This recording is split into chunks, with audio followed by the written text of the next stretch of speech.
ঘরে জামাই থাকতে রাইতের আন্ধারে নাগরের হাত ধইরা পালাই গেছে। সি সি সি, এইরকম চরিত্রহীন মাইয়া কিনা চৌধুরী বাড়ির বউ। বৃদ্ধা জমিলা বানুর ধিক্কার শুনে ডুকরে কেঁদে উঠলেন। সোফায় বসে থাকা মালিহা নোনা জল গড়িয়ে পড়তে লাগলো কপল ছুঁয়ে। এ অবলোকন করে তেতে উঠলেন বৃদ্ধা। সহ্য হল না ঢং, ধমকে বললেন, চুপ করো, একদম কানবা না।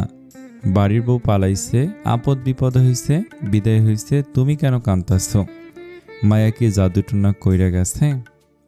এমন বিশ্রী বক্তব্য সহ্য করা গেল না। নীরবতা ভঙ্গ করে মুখ খুললেন রাজেদা খানম। বিপরীত দিকের সোফায় বসে থাকা ননদকে উদ্দেশ্য করে রাশভারী কণ্ঠে বললেন, তুমি এখন থামো জমিলা। বহুত আফাও কইছ আমাগো বাড়ির বউ কেমন আসিল, সেইটা আমাগো চেয়ে ভালো আর কে জানে। জমিলা বানু মুখ বাঁকিয়ে বললেন, এতই যখন জানো তাহলে ওই মাইয়ার চরিত্র কেমন জানতা না ভাবি? রাজেদা খানমের কণ্ঠে বিশ্বাসের ছাপ। রিদি বোন রে, আমরা বেশ ভালো কইরাই চিনি, আমার অভিজ্ঞ চোখ মানুষ চিনতে ভুল করে না। মাথার ঘুমটা ঠিক করে জমিলা বানু বলে উঠলেন, তাই নাকি? তাইলে ওই মাইয়া পালাইলো কেমনে? হ্যাঁ, নাগর আছে, তোমরা জানতা না? মুখ তুলে তাকালেন আবেগপ্রবণ মালিহা। মৃদুস্বরে আপত্তিসূচক ভঙ্গিতে বললেন, এমন করে বলবেন না ফুপু, রিদি অমন মেনা ও পালিয়ে যায়নি। জমিলা বানু বিদ্রুপ করে হাসলেন, শুধালেন, তাই নাকি? তাইলে গেছে কই? জামাইয়ের লগে মধুচন্দ্রিমা? মালিহার অক্ষিকোল ভিজে উঠল পুনরায়, নত হলো মস্তিষ্ক। কি বলবেন কি করবেন জানা নেই ওনার। বাকরুদ্ধ অবস্থা ওনার। জানা আছে শুধু নীরবে অশ্রু বিসর্জনের ভাষা। জমিলা বানু বিনামূল্যে উপদেশ প্রদান করলেন, হনো বউ, বিশ্বাস করা ভালো, কিন্তু অন্ধবিশ্বাস করা উচিত না। ওই মাইয়া হাসাই পালাইছে জানো তো, যাহা রটে তার কিছু তো ঘটে। রাজেদা খানম অসন্তুষ্ট হয়ে নেতিবাচক জবাবে বললেন, অমন কিছুই হয় নাই, তুমি দেখা লইও। আমাগো রীতি সসম্মানে ফিরবে ইনশাল্লাহ, আর কিছু হইব না। আমার নাতি ঠিক ফিরাইয়া লইয়া আনবো। সাজানো পান দু আঙ্গুলে ধরে মুখে পুরে নিলেন জমিলা বানু। এসব আজগুবি কথায় ওনার মন নেই। চরিত্রহীন বউকে নিয়ে এত কিছু আধিক্ষেতা। অন্ধকারাচ্ছন্ন এক ঘর, অমানিসায় তলিয়ে ঘরটি। চারিপাশে কি রয়েছে দেখা মুশকিল, শুধু ভুতুরে আধার আর আধার। দৃশ্যমান শুধু ঘরের একাংশে অবস্থিত এক চেয়ার। সে কাঠের চেয়ারে বসে এক সুঠামদেহী মানব। ডান হাতের কনুই ঠেকে চেয়ারের হাতলে 3 আঙ্গুল ঘষে চলেছে ললাটের ত্বকে। যন্ত্রণা হচ্ছে মাথায় ছিঁড়ে খান খান অন্দর। আধার মাঝে নিজেকে বিলীন করে দিয়েছে সে, আপন করে নিয়েছে আধারিয়া চাদর। তার ভেতরকার অবস্থা নিরূপণ করা দুষ্কর। শব্দহীন পরিবেশে একাকী চেয়ারে বসে সে কিয়ৎক্ষণ বাদে ঘরে প্রবেশ করলো 3 জন আগন্তুক। তারা চমকালো ঘরের অবস্থা দেখে। অনুধাবন করতে পারলো চেয়ারে বসা মানুষটির অবস্থা, কিন্তু তারা যে নিরুপায়, কি থেকে কি করবে সব যেন গোলক ধাঁধা। ঘুরে ফিরে এক কেন্দ্রে এসে মিশে যাচ্ছে। চারদিক হতে ঘিরে ফেলেছে প্রহেলিকা, এক অভেদ্য মায়াজাল। কি করে উদ্ধার করবে তাকে? মধ্যখানে দাঁড়ানো আগন্তুক কিয়ৎক্ষণ দোনমনা করে শেষমেশ ক্ষীণস্বরে ডেকে উঠল, ভাই। ললাটে ঘর্ষণকৃত আঙ্গুল থেমে গেল সজাগ কর্ণদয়। তবে মুখ তুলে তাকালো না মানুষটি।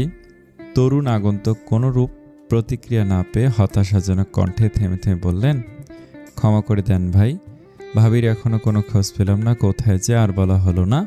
লহমা স্তব্ধ হলো 3 আগন্তুক। আস্তে ধীরে মুখ তুলে তাকালো চেয়ারে বসে থাকা তাদের ভাই ইরহাম। এমপি ইরহাম চৌধুরী। এ কি হাল হয়েছে মানুষটির! পরিহিত শুভ্র পাঞ্জাবির অবিন্যস্ত দশা, সদা পরিপাটি মসৃণ চুল আজ এলোমেলো, মুখখানা সীমাহীন যন্ত্রণা হয়ে লালাভ রঙে রঙিন। চোখের সফেদ অংশে শান্ত অথচ আক্রমণাত্মক গভীরতা। ভরকে গেল ওরা ভাইয়ের এমন ভয়ঙ্কর রূপ যে কভু দেখা মেলেনি ওদের। নভনীল চক্ষুদে আজ যে আক্রমণাত্মক গভীরতা, সে গভীরতায় ডুবে মরবে অগণিত শত্রুর দল। ভুলে যাবে শত্রু শত্রু খেলা। শান্ত অথচ দৃঢ় ব্যক্তিত্বের অধিকারী চৌধুরীকে আজ সুবিধার ঠেকছে না। তার অভিব্যক্তি ভিন্নতর, আকর্ষণীয় কিন্তু ভিন্ন রঙা চক্ষু জোড়া, বা যে পাখির চেয়েও শিকারী রূপে খুঁজে চলেছে তাকে। অন্তরে বাসা বাঁধছে প্রতিশোধ স্পৃহা, শিরায় উপশিরায় সরি অদম্য এক চেতনা, যে করেই হোক খুঁজে বের করবে তাকে ইনশাআল্লাহ। ভাইয়ের বেহাল দশা অবলোকন করে ঘাম ছুটে গেল 3 আগন্তুকের। মধ্যখানে দণ্ডায়মান সাহিল ভীত সন্ত্রস্ত মৃদু কণ্ঠে বলল, ভাই আপনি ঠিক আছেন তো? চিন্তা করবেন না, ছেলেরা পুরোদমে কাজে লেগে পড়েছে। ভাবি ঠিক। অসমাপ্ত রইল বাক্য। তর্জনী ও মধ্যমার দ্বৈত স্পর্শে ইশারা করল ইরহাম। মাথা নিয়ে বসে সে শব্দহীন ইশারাটুকু বুঝতে অসুবিধা হলো না ওদের তিনজনের। ইতিবাচক মাথা নেড়ে ধীর পায়ে নিঃশব্দে ঘর হতে প্রস্থান করলো ওরা। আধারে নিমজ্জিত ঘরে একাকী রয়ে গেল ইরহাম। ক্লান্ত অবসন্ন দেহ এলিয়ে দিল চেয়ারে। বদ্ধ হলো আখি পল্লব। চেহারার আঁকে বাঁকে যন্ত্রণা আর বিষাদ। মেঘ মেদুর মুখখানা লালিমায় সে ফুলে উঠেছে কপালের রগ। অসীম তৃষ্ণায় কাতর গণ্ডস্থল। হাহাকার মনের ঘরে একজনের অনুপস্থিতি কুড়ে খাচ্ছে তারে। মনের ঘরে বসত করে যে জনা আজ সে দৃষ্টিসীমার বাহিরে। কোথায় আছে কেমন আছে জানা নেই, ভাবতেই বিষাদময় অন্তরে জ্বলে উঠল লেলিহান শিখা। ব্যর্থতার অসহনীয় ভার সইতে না পেরে বদ্ধ আঁখি গড়িয়ে পড়ল এক ফোঁটা রহস্য। বড় আকুলতা প্রকাশ করে ডেকে উঠল সে, হৃদরানী। আহা, হৃদয়ের একচ্ছত্র অধিকারিণী তার হৃদয়ের রানীকে এমন আকুল হয়ে ডেকে উঠল মানুষটি। কোথায় আছে সে হৃদরানী? এমন আকুলতা শুনতে পেয়ে ছুটে কি আসতো না? দুঃখ ভরাক্রান্ত আনন্দাঙ্গনের প্রতিটি স্তম্ভ বিষাদে ভরে বাড়ির অভ্যন্তর। দুঃখময় এমন পরিস্থিতিতে আকস্মিক ঝড় উঠল। মিস্টার ইরহাম চৌধুরী, কোথায় আপনি? বেরিয়ে আসুন বলছি। ইরহাম চৌধুরী অমনীয় দৃষ্টিকটু স্বরে একাধারে ডেকে চলেছে এক নারী কণ্ঠ, যে কণ্ঠেও অনুপস্থিত কোমলতা। ক্ষোভ প্রকাশ পাচ্ছে প্রতিধ্বনিতে। বেয়ারা স্বরে হতবিবল হয়ে বাড়ির উপস্থিত সদস্যবৃন্দ লিভিং রুমে উপস্থিত হলো। চমকালো আগন্তককে দেখে রাইসা। মালিহা বিস্মিত নয়নে তাকিয়ে আবেগী রাইসা ছুটে এলো ওনার কাছে। শক্ত অথচ ভদ্রস্বরে শুধালো, আপনার ছেলে কোথায় আন্টি? ডাকুন ওনাকে। জমিলা বানু যার পার নাই অবাক। কে এই মেয়ে? এসে বেয়াদবের মতো আচরণ করছে। এই মাইয়া কেটা তুমি? কি চাই এইখানে? জবাবদিহিতা, নির্বিকার অভিব্যক্তি রাইসার। কি? চমকালেন জমিলা বানু। পরক্ষণে ভুরুক মুচকে প্রশ্ন করলেন, কেটা তুমি? কিসের জবাব চাও? হ্যাঁ, হৃদির বড় বোন আমি, রাইসা। কপালের ভাঁজ মিলিয়ে গেল। জমিলা বানু তাচ্ছিল্য করে হাসলেন। ও, ওই চরিত্রহীন মাইয়ার বোন লাগো? তীব্র প্রতিবাদ জানালো রাইসা। আমার বোন চরিত্রহীন নয়, সব মিথ্যা। ওকে জেনে শুনে অসম্মানিত করা হচ্ছে। সবটা হয়েছে আপনাদের বাড়ির ছেলের জন্য, ইরহাম চৌধুরীর জন্য। আজ আমার বোনের এই দুর্দশা, নিখোঁজ ও। সবটা হয়েছে ওনার জন্য। আবেগ সামলানোর সর্বোচ্চ প্রয়াস চালিয়ে যাচ্ছে রাইসা। কাঁদবে না সে। এদের সামনে কাদা মানে নিখোঁজ বোনকে অসম্মান করা। কিছুতেই কাঁদবে না সে। জমিলা বানু তেতে উঠলেন যেন। এই মাইয়া, মুখ সামলাই কথা কও। আমার নাতি কি করছে? হ্যাঁ, তোমার বইনেরই তো চরিত্র ভালো না, প্রেমিকার লাগে পালাই গেছে। এতে আমার নাতির কি দোষ? হে কি বউরে পালানোর পরামর্শ দিছে নাকি পালানোর সুযোগ করে দিছে? দৃঢ়স্বরে রাইসা প্রত্যুত্তর করলো, আমার বোন পালিয়ে যায়নি, ওকে কিডন্যাপ করা হয়েছে। তাও আপনার নাতির শত্রুদের মধ্যে কেউ করেছে। আমার বোনটা নির্ভেজাল মেয়ে, ওর কোনো শত্রু নেই। কিন্তু আপনার নাতি, তার তো শত্রুর অভাব নেই। সেই শত্রুদের কেউ একজনই এসব করেছে। আমি যে করেই হোক আমার বোনকে ফেরত চাই। কোথায় চৌধুরী ইরহাম? ডাকুন তাকে। আমি জিজ্ঞেস করতে চাই, কোথায় আমার বোন? মালিহা এগিয়ে এলেন। রাইসার মাথায় স্নেহের হাত বুলিয়ে ভেজা কণ্ঠে বললেন, আমার ছেলেটা ভালো নেই রে মা, দয়া করে ওকে দোষারোপ করো না। হৃদিকে খোঁজার জন্য সর্বোচ্চ চেষ্টা চালিয়ে যাচ্ছে। আস্তে করে মাথা হতে হাত সরিয়ে দিল রাইসা। নম্র অথচ একরোখা স্বরে তাকে বলল, ক্ষমা করবেন আন্টি, আমাদের সাথে আপনাদের ব্যাপক অমিল। সে স্ট্যাটাস হোক কিংবা মতাদর্শ, আমাদের আত্মীয়তার বন্ধনে আবদ্ধ হওয়া উচিত হয়নি। আব্বু ভুল করে ফেলেছে মিস্টার চৌধুরীর হাতে আমার বোনকে তুলে দিয়ে, যার খেসারত আজ এইভাবে দিতে হচ্ছে। চমকাল উপস্থিত সকলে। জমিলা বানু ক্ষিপ্ত ভঙ্গিমায় বলে উঠলেন, এই মাইয়া আস্তে, কি কইতাছ তুমি? যত দোষ নন্দ ঘোষ। তোমার বোন বুঝি একেবারে নিষ্পাপ? হ্যাঁ, নাগরের হাত ধরে পালাই যায় নাই। রাইসা কিছু বলার পূর্বে রাজিদা খানম অসন্তুষ্ট কণ্ঠে বলে উঠলেন, জমিলা তুমি থামবা? অতিরিক্ত করতেছ কিন্তু। একটু পরপর নাগর নাগর, এইসব কি ধরনের শব্দ? ছি। রাইসা ঘৃণিত অভিব্যক্তি প্রকাশ করে জমিলা বানুকে বলল, হৃদি পালিয়ে যায়নি, ও নির্দোষ। জমিলা বানু তেসরা স্বরে বললেন, কত নির্দোষ, আইলে আর গেল। তোমার বোন তো কোনো স্যার। বোনের নামে বিদ্রুপ মন্তব্য শুনতে নারাজ রাইসা সে প্রতিবাদী স্বরে কিছু বলতে উদ্যত হলো, তখনই কর্ণপাত হলো, বন্ধ করো এসব। পুরুষালী গমগমে স্বরে হকচকিয়ে গেল সকলে। তড়িৎ তাকালো পিছু ঘুরে। সিঁড়ির ধারে দাঁড়িয়ে এজাজ সাহেব, পরনে বাহিরে যাওয়ার পোশাক, এতক্ষণে দাঁড়িয়েছিলেন সিঁড়ির ধারে। সবটা শুনলেন, দেখলেন। এমনিতে মারাত্মক দ্বিধায় ভুগছেন উনি। কে সঠিক কে বেঠিক জানা নেই। অসহনীয় মনোবেদনায় ভুগছেন উনি। তন্মধ্যে শুরু হয়েছে ঘরোয়া নাটক অসহ্যকর। ধীর পায়ে মায়ের পাশে এসে দাঁড়ালেন উনি। রাশভারী কণ্ঠে সবাইকে উদ্দেশ্য করে বললেন, এমনিতেই মন মেজাজ ভালো নেই, আর একটা বাজে কথা শুনতে চাই না। আর যদি একটা বাজে কথা শুনি তো আমার খারাপ রূপটা দেখাতে বাধ্য হব, যেটা আমি এই মুহূর্তে চাইছি না। বিহ্বল সকলে নীরব হয়ে গেল। তীক্ষ্ণ চাহনিতে সকলকে অবলোকন করে আনন্দাঙ্গন হতে বেরিয়ে গেলেন এজাজ সাহেব। একবার পুলিশ কমিশনারের কাছে যেতে হবে, এসব ফালতু নাটকে যোগ দেওয়ার মতো সময় নেই। লিভিং রুমে উপস্থিত সবাই শ্বেতা হতে আস্তে ধীরে বিচ্ছিন্ন হলো। চলে গেল রাইসা। তখনকার মতো অশান্তি সমাপ্ত। শীতাংশুর মোহনীয় দুটি ছড়িয়ে ধরনীর বুকে তমসায় আবৃত এক ঘর। ঘরের আনাচে কানাচে ছড়িয়ে কিছু ভগ্ন আসবাব, কাঠের চেয়ার, টেবিল, টুল প্রমুখ, সবাই ভগ্ন। জানালাবদ্ধ সে ঘরে শীতাংশুর দুটি প্রবেশ করতে ব্যর্থ। ভুতুরে হিমশীতল সে পরিবেশ, দম বন্ধ করা অবস্থা। ব্যবসা গরমে পরাণ ওষ্ঠাগত। ঘরের যত্রতত্র ভঙ্গুর আসবাব ঘেঁষে পড়ে রয়েছে কিছু নারী দেহ। বড় অবিন্যস্ত, বেহাল দশা তাদের। শারীরিকভাবে দুর্বল দেহ, চোখে মুখে দৃশ্যমান অন্ধকার, এলোমেলো পোশাক এবং চুল। দেখলেই কেঁদে উঠছে হৃদয়। তন্মধ্যে ঘরের ঠিক মাঝ বরাবর অচেতন হয়ে পড়ে এক নারী দেহ। এলোকেশে সে মুখের অর্ধভাগ, মাথায় বাঁধা হিজাব এলোমেলো রূপে উন্মুক্ত প্রায়। ফলস্বরূপ বেরিয়ে চুলের একাংশ, দেহে জড়ানো ওড়না কোথায় যেন হারিয়ে। জানা নেই ঘরে অবচিত প্রায় 10 জনের মধ্যে অনন্য সে। কারোর আকুলি বিকুল হৃদয়ের হৃদরানি সে। একচ্ছত্র অধিকারিণী এক কঠিন হৃদয়ের। কোথা থেকে এ কি হয়ে গেল, এ কোন সর্বনাশ ঘনিয়ে এলো তাদের জীবনে? সবটুকু অনুধাবন করতে হলে ফিরে যেতে হবে অতীতের পাতায় মাসখানেক পূর্বের কথা। মধ্যাহ্ন প্রহর তখন। দেশ জুড়ে চলছে উচ্চ মাধ্যমিক পরীক্ষা। লাখো শিক্ষার্থীর ভিড়ে একজন ইনায়া। আজ এসএসসি পরীক্ষার শেষ দিন। পরীক্ষা আলহামদুলিল্লাহ বেশ ভালো হয়েছে। প্রসন্ন চিত্তে ঘনিষ্ঠ বন্ধুদের সঙ্গে কথা বলতে বলতে পরীক্ষা কেন্দ্র হতে বেরিয়ে আসছে মেয়েটি। হাঁটছে ঘাসে ঢাকা মাঠের বুকে। এই তো সমাপ্ত কলেজ জীবনের। উচ্চ মাধ্যমিক পেরিয়ে তারা ভর্তি যুদ্ধে অংশগ্রহণ করবে। কয়েক দফা লড়াই শেষে উঠবে ভার্সিটিতে। হবে এক নয়া সূচনা। পুরনো বন্ধু কেউ থাকবে, কেউ বা হারিয়ে যাবে। প্রাপ্তবয়স্ক তারা এক নতুন জীবনে পদার্পণ করবে। ভাবতেই পুলকিত হচ্ছে মন। বন্ধুদের সঙ্গে আলাপচারিতা করতে করতে পরীক্ষা কেন্দ্র হতে বেরিয়ে এলো ইনায়া। এদিক ওদিক তাকে গাড়ি খুঁজতে লাগলো। অপেক্ষা করতে হলো না বেশি। আকস্মিক চক্ষুতারে ভেসে উঠল অপ্রত্যাশিত একজন। চমকিত নেত্রে তাকিয়ে, ইনায়া তুমি এখানে? হাই ইনু।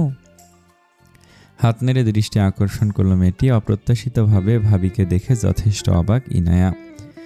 একগাল হেসে এগিয়ে গেল মেয়েটা। হৃদি হাসি মুখে ওকে উষ্ণ আলিঙ্গনে আবদ্ধ করে নিল। শুধালো, পরীক্ষা ভালো হয়েছে? ইনায়া স্বরে ইতিবাচক মাথা নাড়ল। হ্যাঁ ভাবি, আলহামদুলিল্লাহ বেশ ভালো হয়েছে। আলহামদুলিল্লাহ। হৃদি প্রসন্ন হলো, পেশ করলো এক প্রস্তাব। ইনু বেবি চলো একটু ঘোরাঘুরি করে তারপর বাড়ি ফিরবো।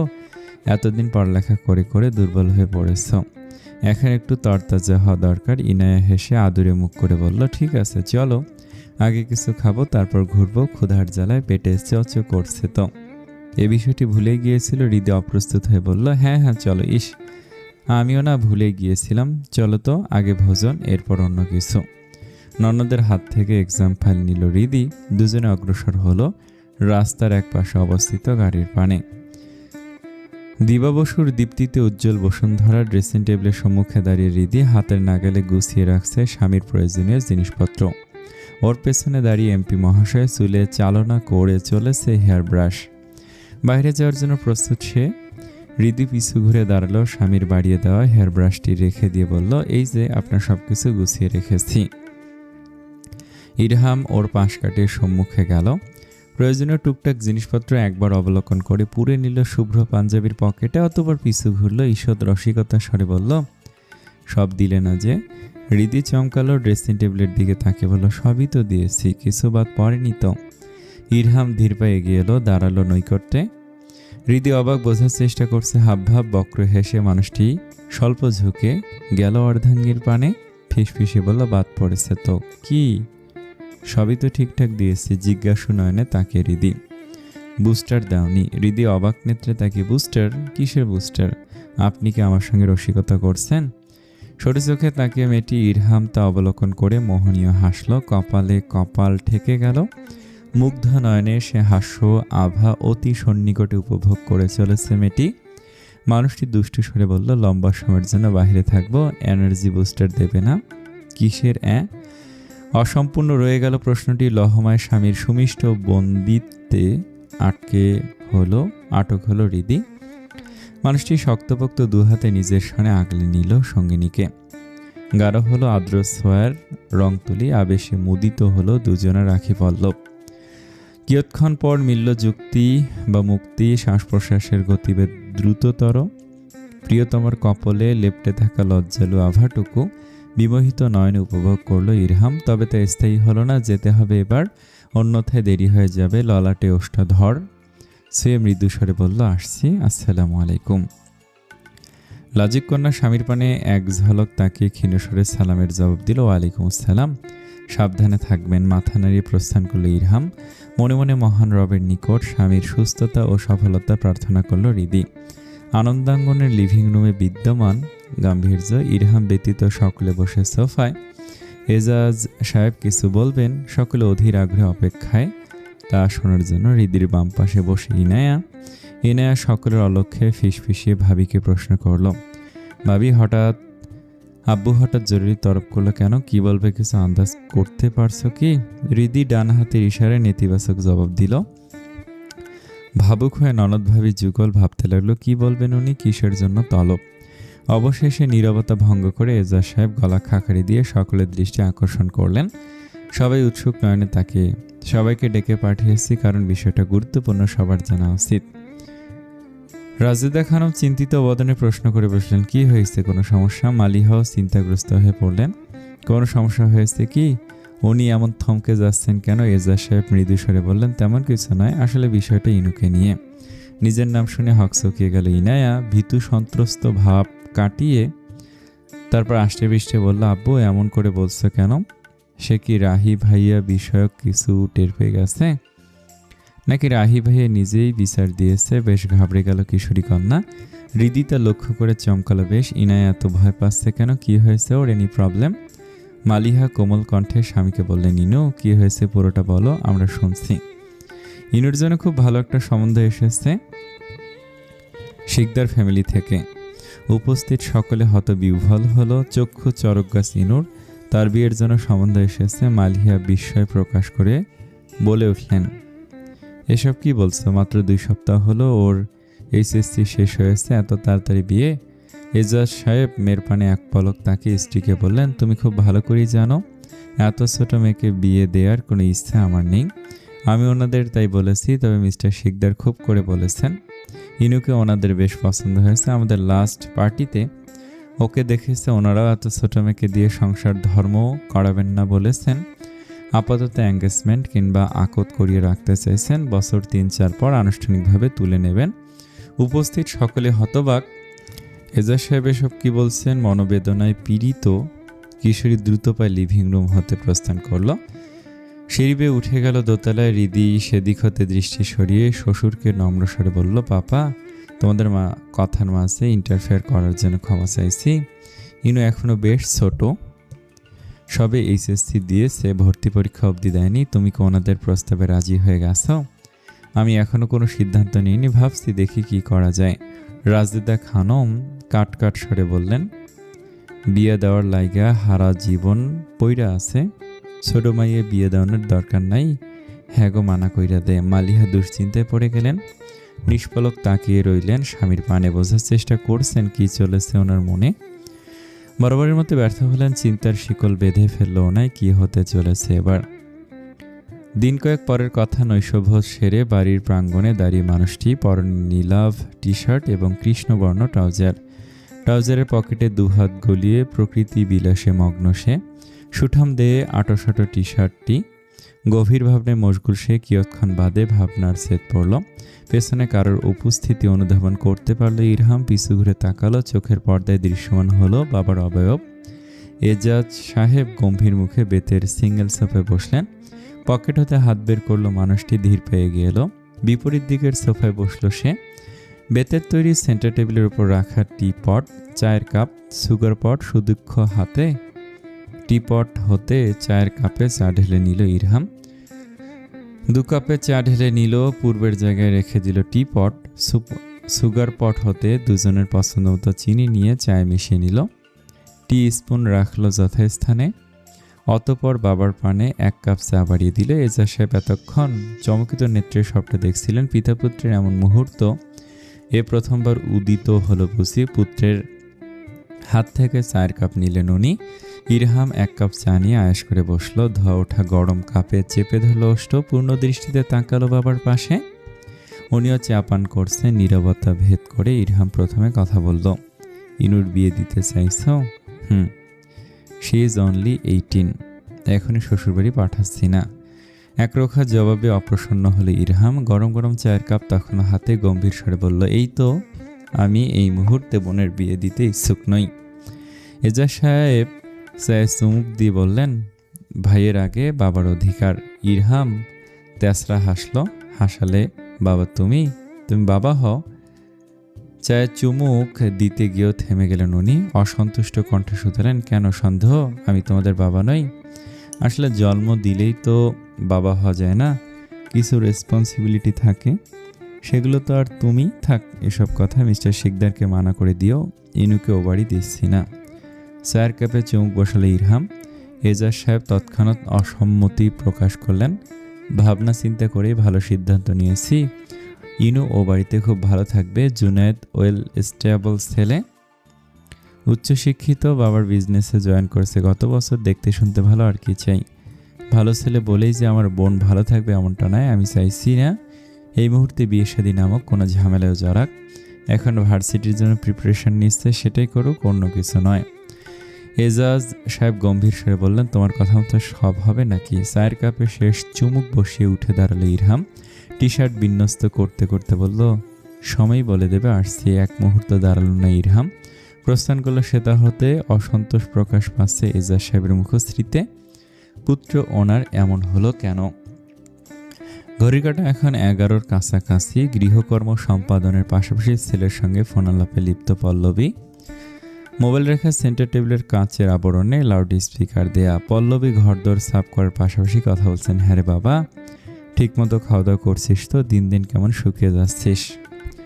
সশব্দে হেসে উঠল রাহিত। মা, এটা হলো গিয়ে তোমাদের মাদার সুলভ চিরপরিচিত ডায়লগ। ছেলে যদি হাতির মতো মোটা হয় তবু মায়ের নজরে সে পাটকাঠির মতো শুকনা।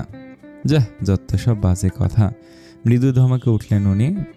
রাহিত হাসতে লাগলো। কোনো মতে হাসি থামিয়ে শুধালো, পরশু নাকি আনন্দাঙ্গন যাচ্ছ? হঠাৎ কোনো দাওয়াত আছে নাকি? ঠিক দাওয়াত না, কিন্তু বিশেষ দিন। মানে ওদিন করে জন্মদিন নাকি? আরে না, তেমন কিছু না, ওই ইনুকে দেখতে আসবে তো তাই। ও। প্রথমে উপলব্ধি করতে না পারলেও পরক্ষণে বিষয়টি মস্তিষ্কে কড়া নাড়ল। চরম আশ্চর্যান্বিত হলো রাহিত। হোয়াট? হ্যাঁ, শিকদার ফ্যামিলি থেকে সম্বন্ধ এসেছে। ওনারা তোর বাবা ফুফা দুজনেরই চেনা জানা, হাই সোসাইটি থেকে বিলং করে। তোর আর বলা হলো না? রাহিত ব্যস্ত স্বরে বলল, মা এক ফ্রেন্ড ডাকছে, রাখছি এখন, আসসালামু আলাইকুম। দ্রুততার সহিত সংযোগ বিচ্ছিন্ন করল রাহিত। পল্লবী শোপিস পরিষ্কার করছিলেন। চমকালেন এহেন আচরণে। এটা কি হলো? নিকোষ কৃষ্ণ রজনী। নিজস্ব কক্ষে বেডের হেডবোর্ডে হেলান দিয়ে বসে ইরহাম। হাতে মোবাইলটা স্ক্রল করে চলেছে সে। রিদি টুলে বসে ড্রেসিং টেবিলের সম্মুখে। নৈশকালীন পরিচর্যা শেষে বিছানায় এলো সে, বসলো স্বামীর পাশে। উদ্বিগ্নতা প্রকাশ করে বলল, যা হচ্ছে ঠিক হচ্ছে কি? স্ত্রীর পানে তাকালো মানুষটি, নির্লিপ্ত স্বরে বলল, দেখতে আসলে বিয়ে হয়ে যায় না। মোবাইলে মনোনিবেশ করলো সে। হৃদি অপ্রসন্ন হলো। হ্যাঁ জানি, তবু এসবের কি দরকার ছিল? পাপাকে কত করে বললাম, সে শুনতে নারাজ। উনি শুনবেন না, যা করার করুক, আমিও তাই করব যেমনটা বলেছি। দেখ, শুধু শুধু মেয়েটার চিন্তায় শুকিয়ে কাঠ হয়ে যাচ্ছে, কি যে হচ্ছে। বিরক্ত বোধ করছে হৃদি। এখন বিশ্রাম দরকার, পরশুর বিষয় পরশুই দেখা যাবে না হয়। বালিশে ঠিকঠাক করে সোজা হয়ে শুয়ে পড়ল মেয়েটা। পাশের জনকে বলল, আলোটা নিভিয়ে দিয়েন। ইরহাম তপ্ত শ্বাস ফেলে মোবাইল রেখে দিল বেডসাইড টেবিলের ধারে। কানেক্টেড সুইচ টিপে দিল, নিভে গেল আলো। কক্ষ জুড়ে তখন শুধু ডিম লাইটের মৃদু মোহনীয় দ্যুতি। স্ত্রীর পাশে শয্যা গ্রহণ করল ইরহাম।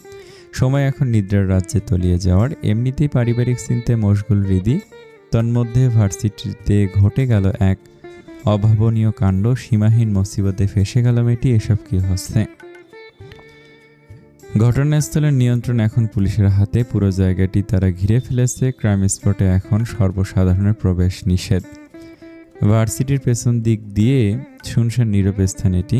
ঘটনার প্রেক্ষিতে এখন আর নীরব নয়, সরব। একঝাঁক শিক্ষার্থী ক্রাইম স্পটের চারিদিকে দল বেঁধে দাঁড়িয়ে। তন্মধ্যে উপস্থিত রীতি নিজেও। তার ভীতু সন্ত্রস্ত অস্থির মুখখানি নিবদ্ধ মাটিতে পড়ে থাকা নিথর দেহর পানে।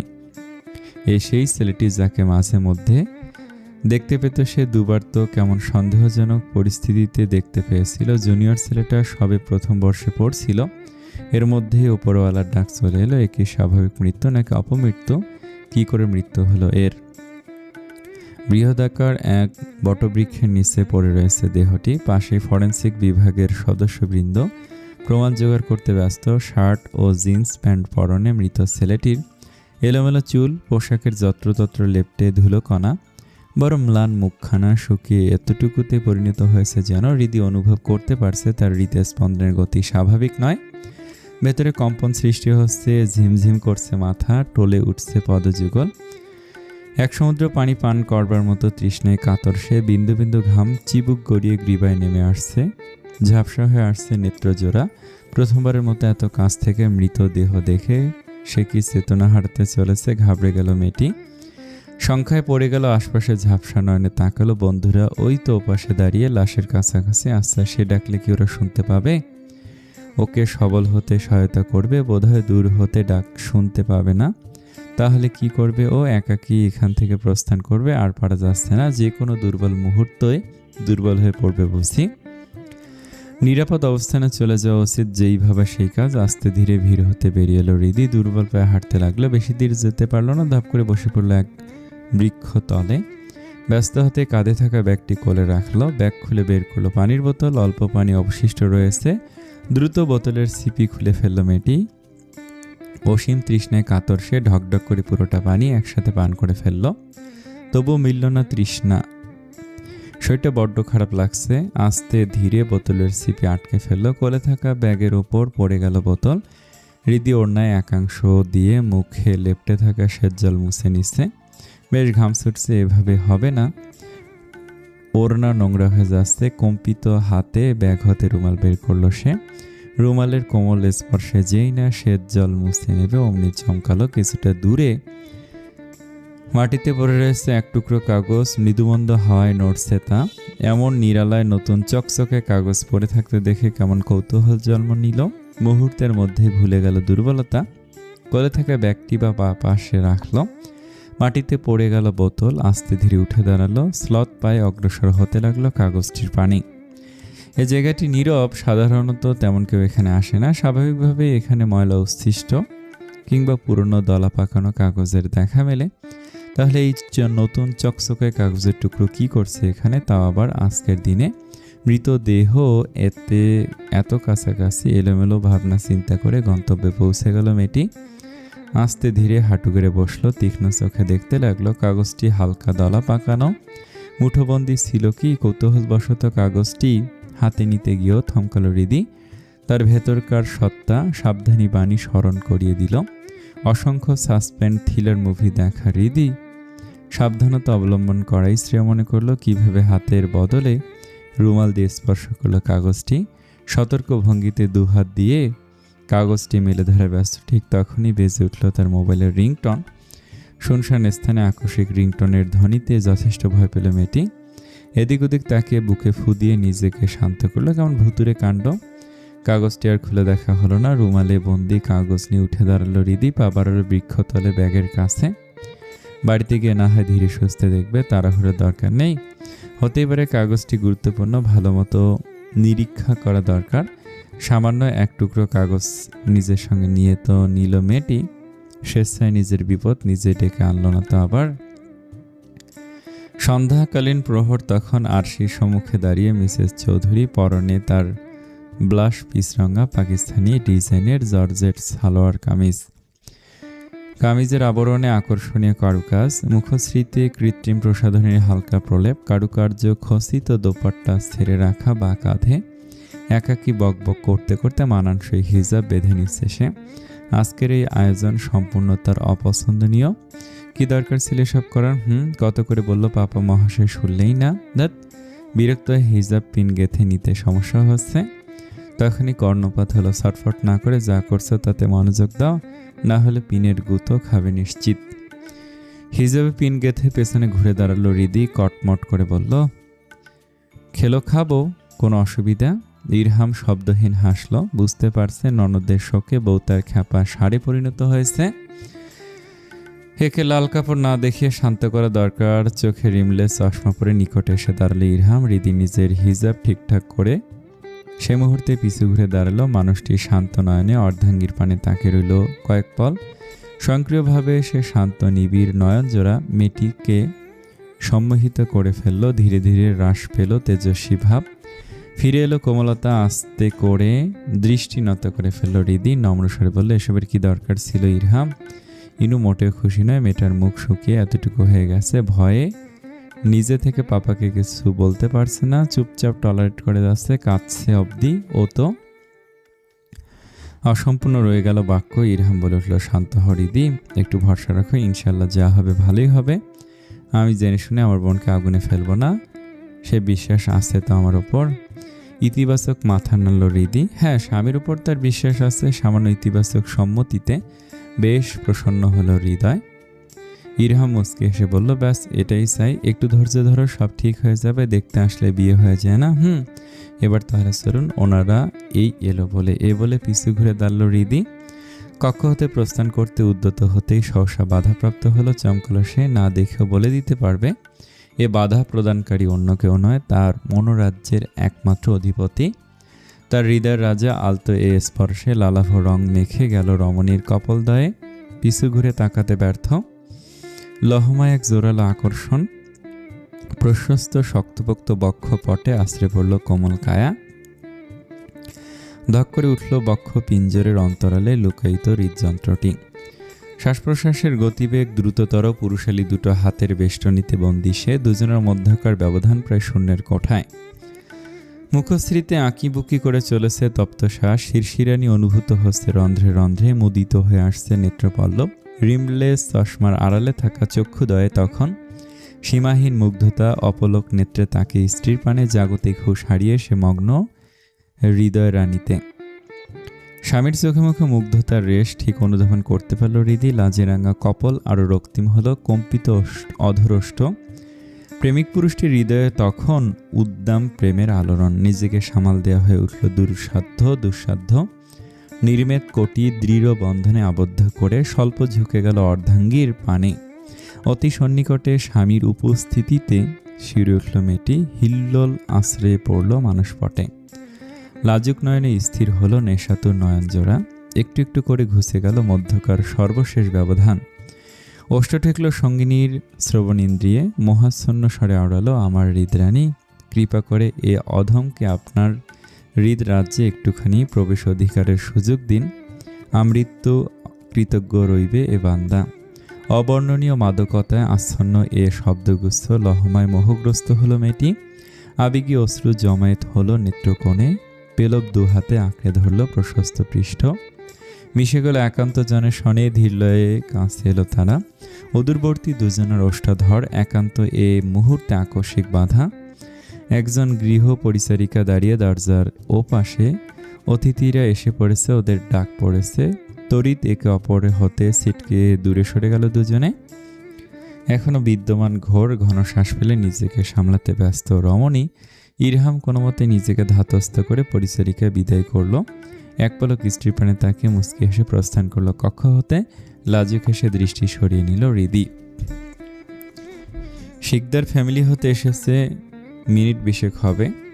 এ মুহূর্তে তারা বসে লিভিং রুমে আলাপচারিতে লিপ্ত। চৌধুরীদের সঙ্গে জহির সাহেবও রয়েছেন তন্মধ্যে।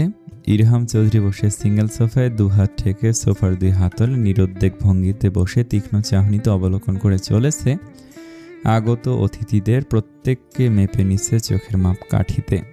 হৃদি স্বামীর পেছনে দাঁড়িয়ে সোফায় রাখা হাত একত্রে চমৎকার দেখাচ্ছে দুজনকে। সত্যিকার অর্থে একে অপরের পরিপূরক লাগছে। মিসেস শিকদার পাত্রী অর্থাৎ ইনার ডান পাশে বসে হাস্যমুখে টুকিটাকি জিজ্ঞেস করছেন।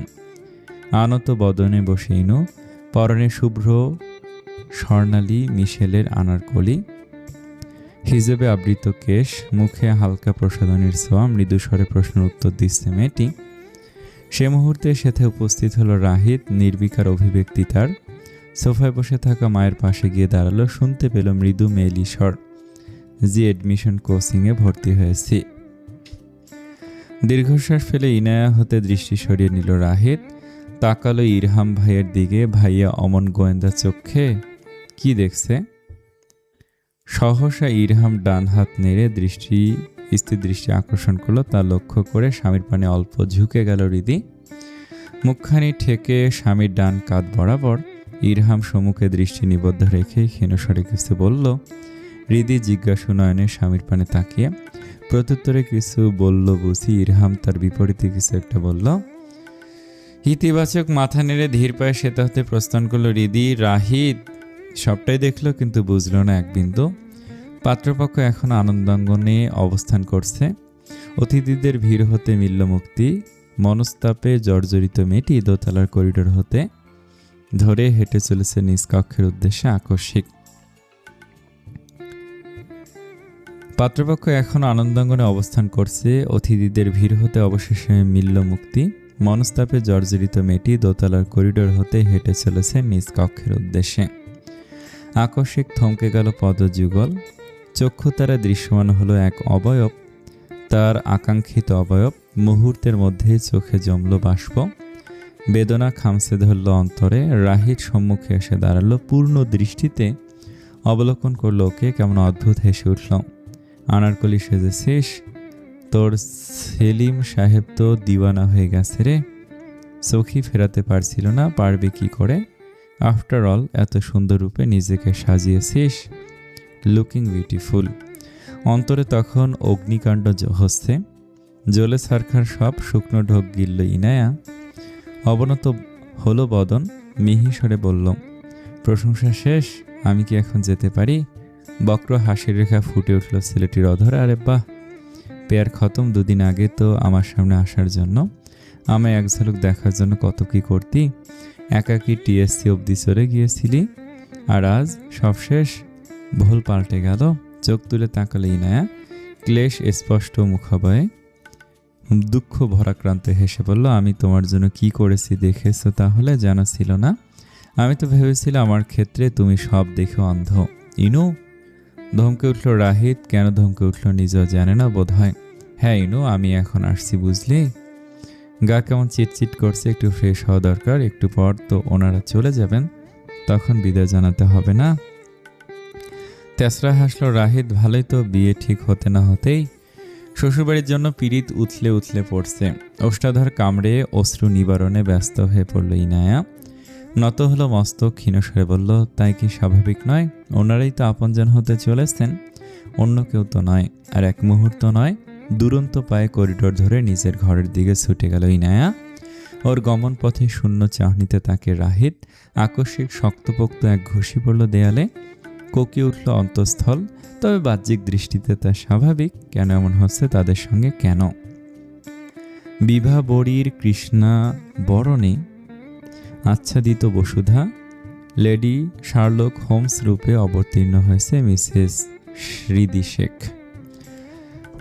পরনে রাত পোশাক, কালো রঙা গ্লোভসের অন্তরালে ঢাকা পড়েছে দুহাত, দাঁড়িয়ে ডিভান সংলগ্ন।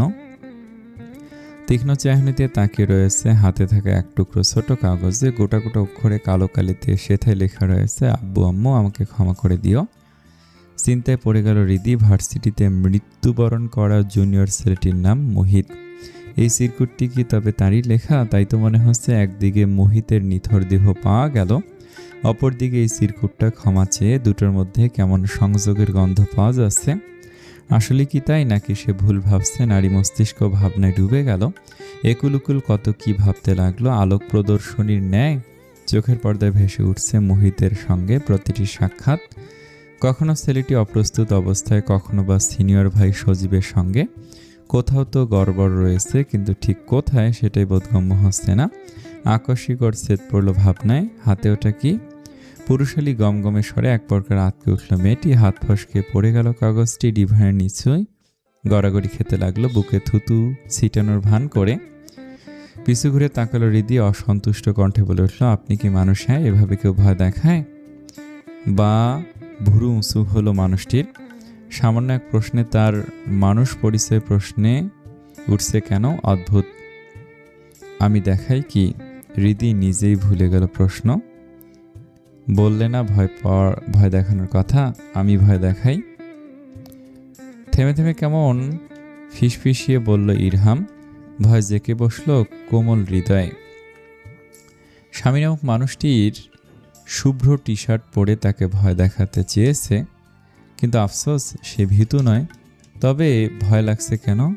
কেমন ভুতুরে হিমশীতল শিহরণ বয়ে যাচ্ছে। শুকনো ঢোকগুলো মেয়েটি আমতা আমতা করে বলল, আমি ভয় পাই না। হাতে কি ছিল? কি দেখছিলে?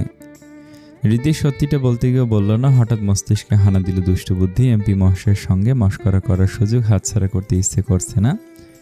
তাই তো হাসি চেপে প্রসন্ন চিত্তে বলল, চিঠি। ঈষৎ চমকালো ইরহাম। তার একমাত্র বউয়ের হাতে কিসের চিঠি? ভুরু কুচকে শুধালো, চিঠি? কিসের চিঠি? হৃদি মেকি লজ্জিত হবার ভান করে দুহাত জড়ো করে ফেলল। স্বল্প দুলতে দুলতে মৃদুস্বরে বলল, একজন দিয়েছে ভার্সিটিতে। আগ্নেয়গিরির অগ্নুৎপাত হলো মস্তিষ্কে। খেপে গেল অভ্যন্তরীণ সত্তা। কোনরূপ নিজেকে সংযত করে প্রশ্ন করল, কে দিয়েছে? কণ্ঠে কেমন তেজ প্রকাশ পাচ্ছে তা অনুধাবন করে আস্তে ধীরে মুখ তুলে তাকালো হৃদি। আটকে উঠল স্বামীর রক্তিম মুখখানা দেখে। ঢাকডোল বাজতে লাগলো বুকের ভেতর। দ্রুত সাফাই দেওয়ার চেষ্টাই করলো সে। না, আমি মিথ্যা বলেছি, কেউ চিঠি দেয়নি। ওটা তো আর বলা হলো না। লহমায় স্বামীর বলিষ্ঠ বেষ্টনে আবদ্ধ হলো মেয়েটি। গ্লাভস পরিহিত দুহাত ভারসাম্য বজায় রাখতে আঁকড়ে ধরল চওড়া কাঁধ। নভনীল নয়নে মিলিত হলো ভীতু নয়ন। কোটি দেশের কোমল ত্বকে বিধে আসছে স্বামীর ডান হাতের আঙুল। যন্ত্রণা হচ্ছে, তবু টু শব্দটি করল না হৃদি। নিঃশব্দে স্বামীর নৈকট্যে দাঁড়িয়ে তার চোখে মুখে আশ্রে পড়ছে তপ্ত শ্বাস প্রশ্বাস। নিভু নিভু আঁখি জোড়া। হিসিসে নিজস্ব বক্তব্য পেশ করল ইরহাম। পড়তে যাচ্ছ ওখানে, চিঠি নিতে নয়। আরেকবার চিঠি নেওয়ার কথা উচ্চারণ করলে পা ভেঙে ঘরে রেখে দেবো, বুঝেছ? অপ্রত্যাশিত চমকে অভিভূত হৃদি কিয়ৎক্ষণ বাদে চমকের রেশ কাটিয়ে মৃদু হেসে রসিকতা স্বরে বলল, বাহ, এমপি সাহেব দেখছি বেশ জেলাস। গাঢ় হলো বন্ধন। স্বীকারোক্তি পেশ করলো মানুষটি। Yes, I am. গ্লোভস পরিহিত দু হাত কাঁধে ছাড়িয়ে আস্তে ধীরে স্থাপিত হলো চওড়া পৃষ্ঠে। পেলব হাতে আঁকড়ে ধরল স্বামীকে। তার প্রশস্ত বক্ষপটে এলিয়ে দিল মাথা। আলিঙ্গনে আবদ্ধ হয়ে মিহি স্বরে বলে উঠল হৃদি, ঈর্ষাকাতর হতে হবে না এমপি সাহেব। যতদিন বেঁচে আছি হৃদি শুধু আপনারই। আপনার হৃদ দিগন্তের কৃষ্ণ বরণ মেঘপুঞ্জ শরীরের সাথে এক সিলতে রোধ হয়ে ঝলমল করব আমরণ। সাধারণ কিছু শব্দমালা, তবু হৃদ জমিনে এক পশলা বৃষ্টি হয়ে নেমে এলো। পুলকিত হলো তনুমন। সঙ্গিনীকে নিজের সনে আগলে নিল ইরহাম। মেয়েটিকে আলিঙ্গনে আবদ্ধ করা মাত্র সকল প্রকার দুশ্চিন্তা ক্লেশ পলায়ন করে থাকে। অভ্যন্তরে অনুভূত হয় মন মাতানো শীতলতা। সঙ্গিনী একটুখানি উষ্ণতা তার প্রয়োজনে অপ্রয়োজনে যেন কার্যকরী টনিকের ন্যায় কাজ করে। ভেতরকার সকল অশান্তি অস্থিরতা দূরীকরণ হয় স্বয়ংক্রিয়ভাবে। তৃপ্তিকর হাস্য আভায় আরেকটু গাঢ় আলিঙ্গনে নিজের সনে জড়িয়ে নিল অর্ধাঙ্গিনীকে। নৈশব্দে চক্ষু বুজে দুজনে উপভোগ করতে লাগলো এ মধুময় মুহূর্ত। ডিভানে বসে ইরহাম, হাতে সেই ছোট্ট এক টুকরো কাগজ, প্রখর চাহনিতে দেখে চলেছে লেখাটি, প্রতিটি শব্দের অন্তর্নিহিত অর্থ বোঝার চেষ্টা করছে। মনে মনে আওড়ে চলেছে বারংবার সম্পূর্ণ মনোযোগ কালো কালিতে লেখা শব্দগুচ্ছ। মানুষটির বাম পাশে বসে হৃদি তাকে স্বামীর মুখপানে বোঝার চেষ্টা করছে তার মনোভাব। সফল হলো কি? বোধ হয় না। তাই তো নিশ্চুপ না থেকে বলে উঠল, আমার মনে হচ্ছে এটা মোহিতের লেখা। ও হয়তো মৃত্যু আশঙ্কা করছিল কিংবা সুইসাইড করবে বলে। না না, দেখে তো সুইসাইড মনে হয়নি, ন্যাচারাল ডেথ মনে হচ্ছিল। শরীরের কোথাও কোনো রকম আঘাতের চিহ্ন ছিল না, একদম সাধারণ নিথর দেহ। কোথায় পেলে এটা? কাগজে দৃষ্টি নিবদ্ধ রেখে শুধালো ইরহাম। লাশ থেকে স্বল্প দূরে মাটিতে পড়েছিল, হয়তো বাতাসে উড়ে গিয়েছিল কিংবা। সাবধানী ভঙ্গিতে কাগজটি রাখলে ইরহাম, রুমাল দিয়ে ধরেছিলে কাগজটি। কাগজে ওদের ফিঙ্গারপ্রিন্ট পড়ে গেলে সমস্যা হতে পারে। স্ত্রীর পানে ঘুরে বসলো ইরহাম, কিছুক্ষণ চুপচাপ ভাবলো। ভাবনা শেষে মৃদু স্বরে বলে উঠল, কাল একবার পুলিশ স্টেশনে যেতে হবে, এটা পুলিশে দেয়া দরকার, কাজে লাগতে পারে। শুকনো ঢোক গেল হৃদি। পুলিশের নাম শুনলে সাধারণ বাঙালি ভয় পাবে, এটাই কি স্বাভাবিক নয়? শেষে কিনা যেচে পরে পুলিশের মুখোমুখি হতে হবে। ভীতু হয়ে মিহি স্বরে শুধালো, আমাকে যেতে হবে? কারণ কাগজটা তুমি পেয়েছো, ওরা হয়তো তোমাকে টুকটাক জিজ্ঞাসাবাদ করবে, একদম ভয় পাবে না, যা সত্যি তাই বলবে। আর পুরুষেলে হাতের মুঠে বন্দী হলো পেলব দু হাত। অর্ধাঙ্গিনীকে অপ্রয়োজনীয় পরামর্শ প্রদান করে চলেছে ইরহাম। হৃদিতে মনোযোগ দিয়ে শুনছে, প্রয়াস চালিয়ে যাচ্ছে ভয় দূরীকরণ করার। ইনশাআল্লাহ সে পারবে। তার অর্ধাঙ্গ থাকবে তো পাশে, অহেতুক ভয় কিসে? সমস্ত ভয় জয় করবে সে যদি পাশে থাকে। এই মানুষটি যে আস্ত এক পজিটিভ ভাইবসের ভান্ডার। সে থাকতে দুশ্চিন্তা গিয়েছে তার স্বামী ঠিক সবটা সামলে নেবে তাকে, এবং পরিস্থিতি দুই ভাবতেই প্রশান্তির পরশ বুলিয়ে গেল অন্তরে। জীবনসঙ্গীর প্রতি এতখানি অগাধ বিশ্বাস কবে জন্ম নিল টেরও পেল না সে কন্যা। পুলিশের স্টেশন ঘড়ির কাঁটা তখন নির্দেশ করছে সকাল 10:30। প্রায় জনশূন্য পুলিশের স্টেশনটি। মাঝে মধ্যে দু একজন কনস্টেবল কিংবা চাওয়ালা কিশোর ছেলেটাকে দেখে যাচ্ছে। সহসা শুনশানে নীরবতা ভেদ করে সেথায় হাজির হলো এক টয়োটা প্রিমিও। আগে পিছে আরও দুটি গাড়ি ধুলো উড়িয়ে থামলো টয়োটা প্রিমিওটি। দৃষ্টি আকর্ষণ করলো সেথায় উপস্থিত দুজন কনস্টেবল। তারা একে অপরের মুখ চাওয়াচাই করছে। কারা এরা ঠিক বুঝে উঠতে পারছে না।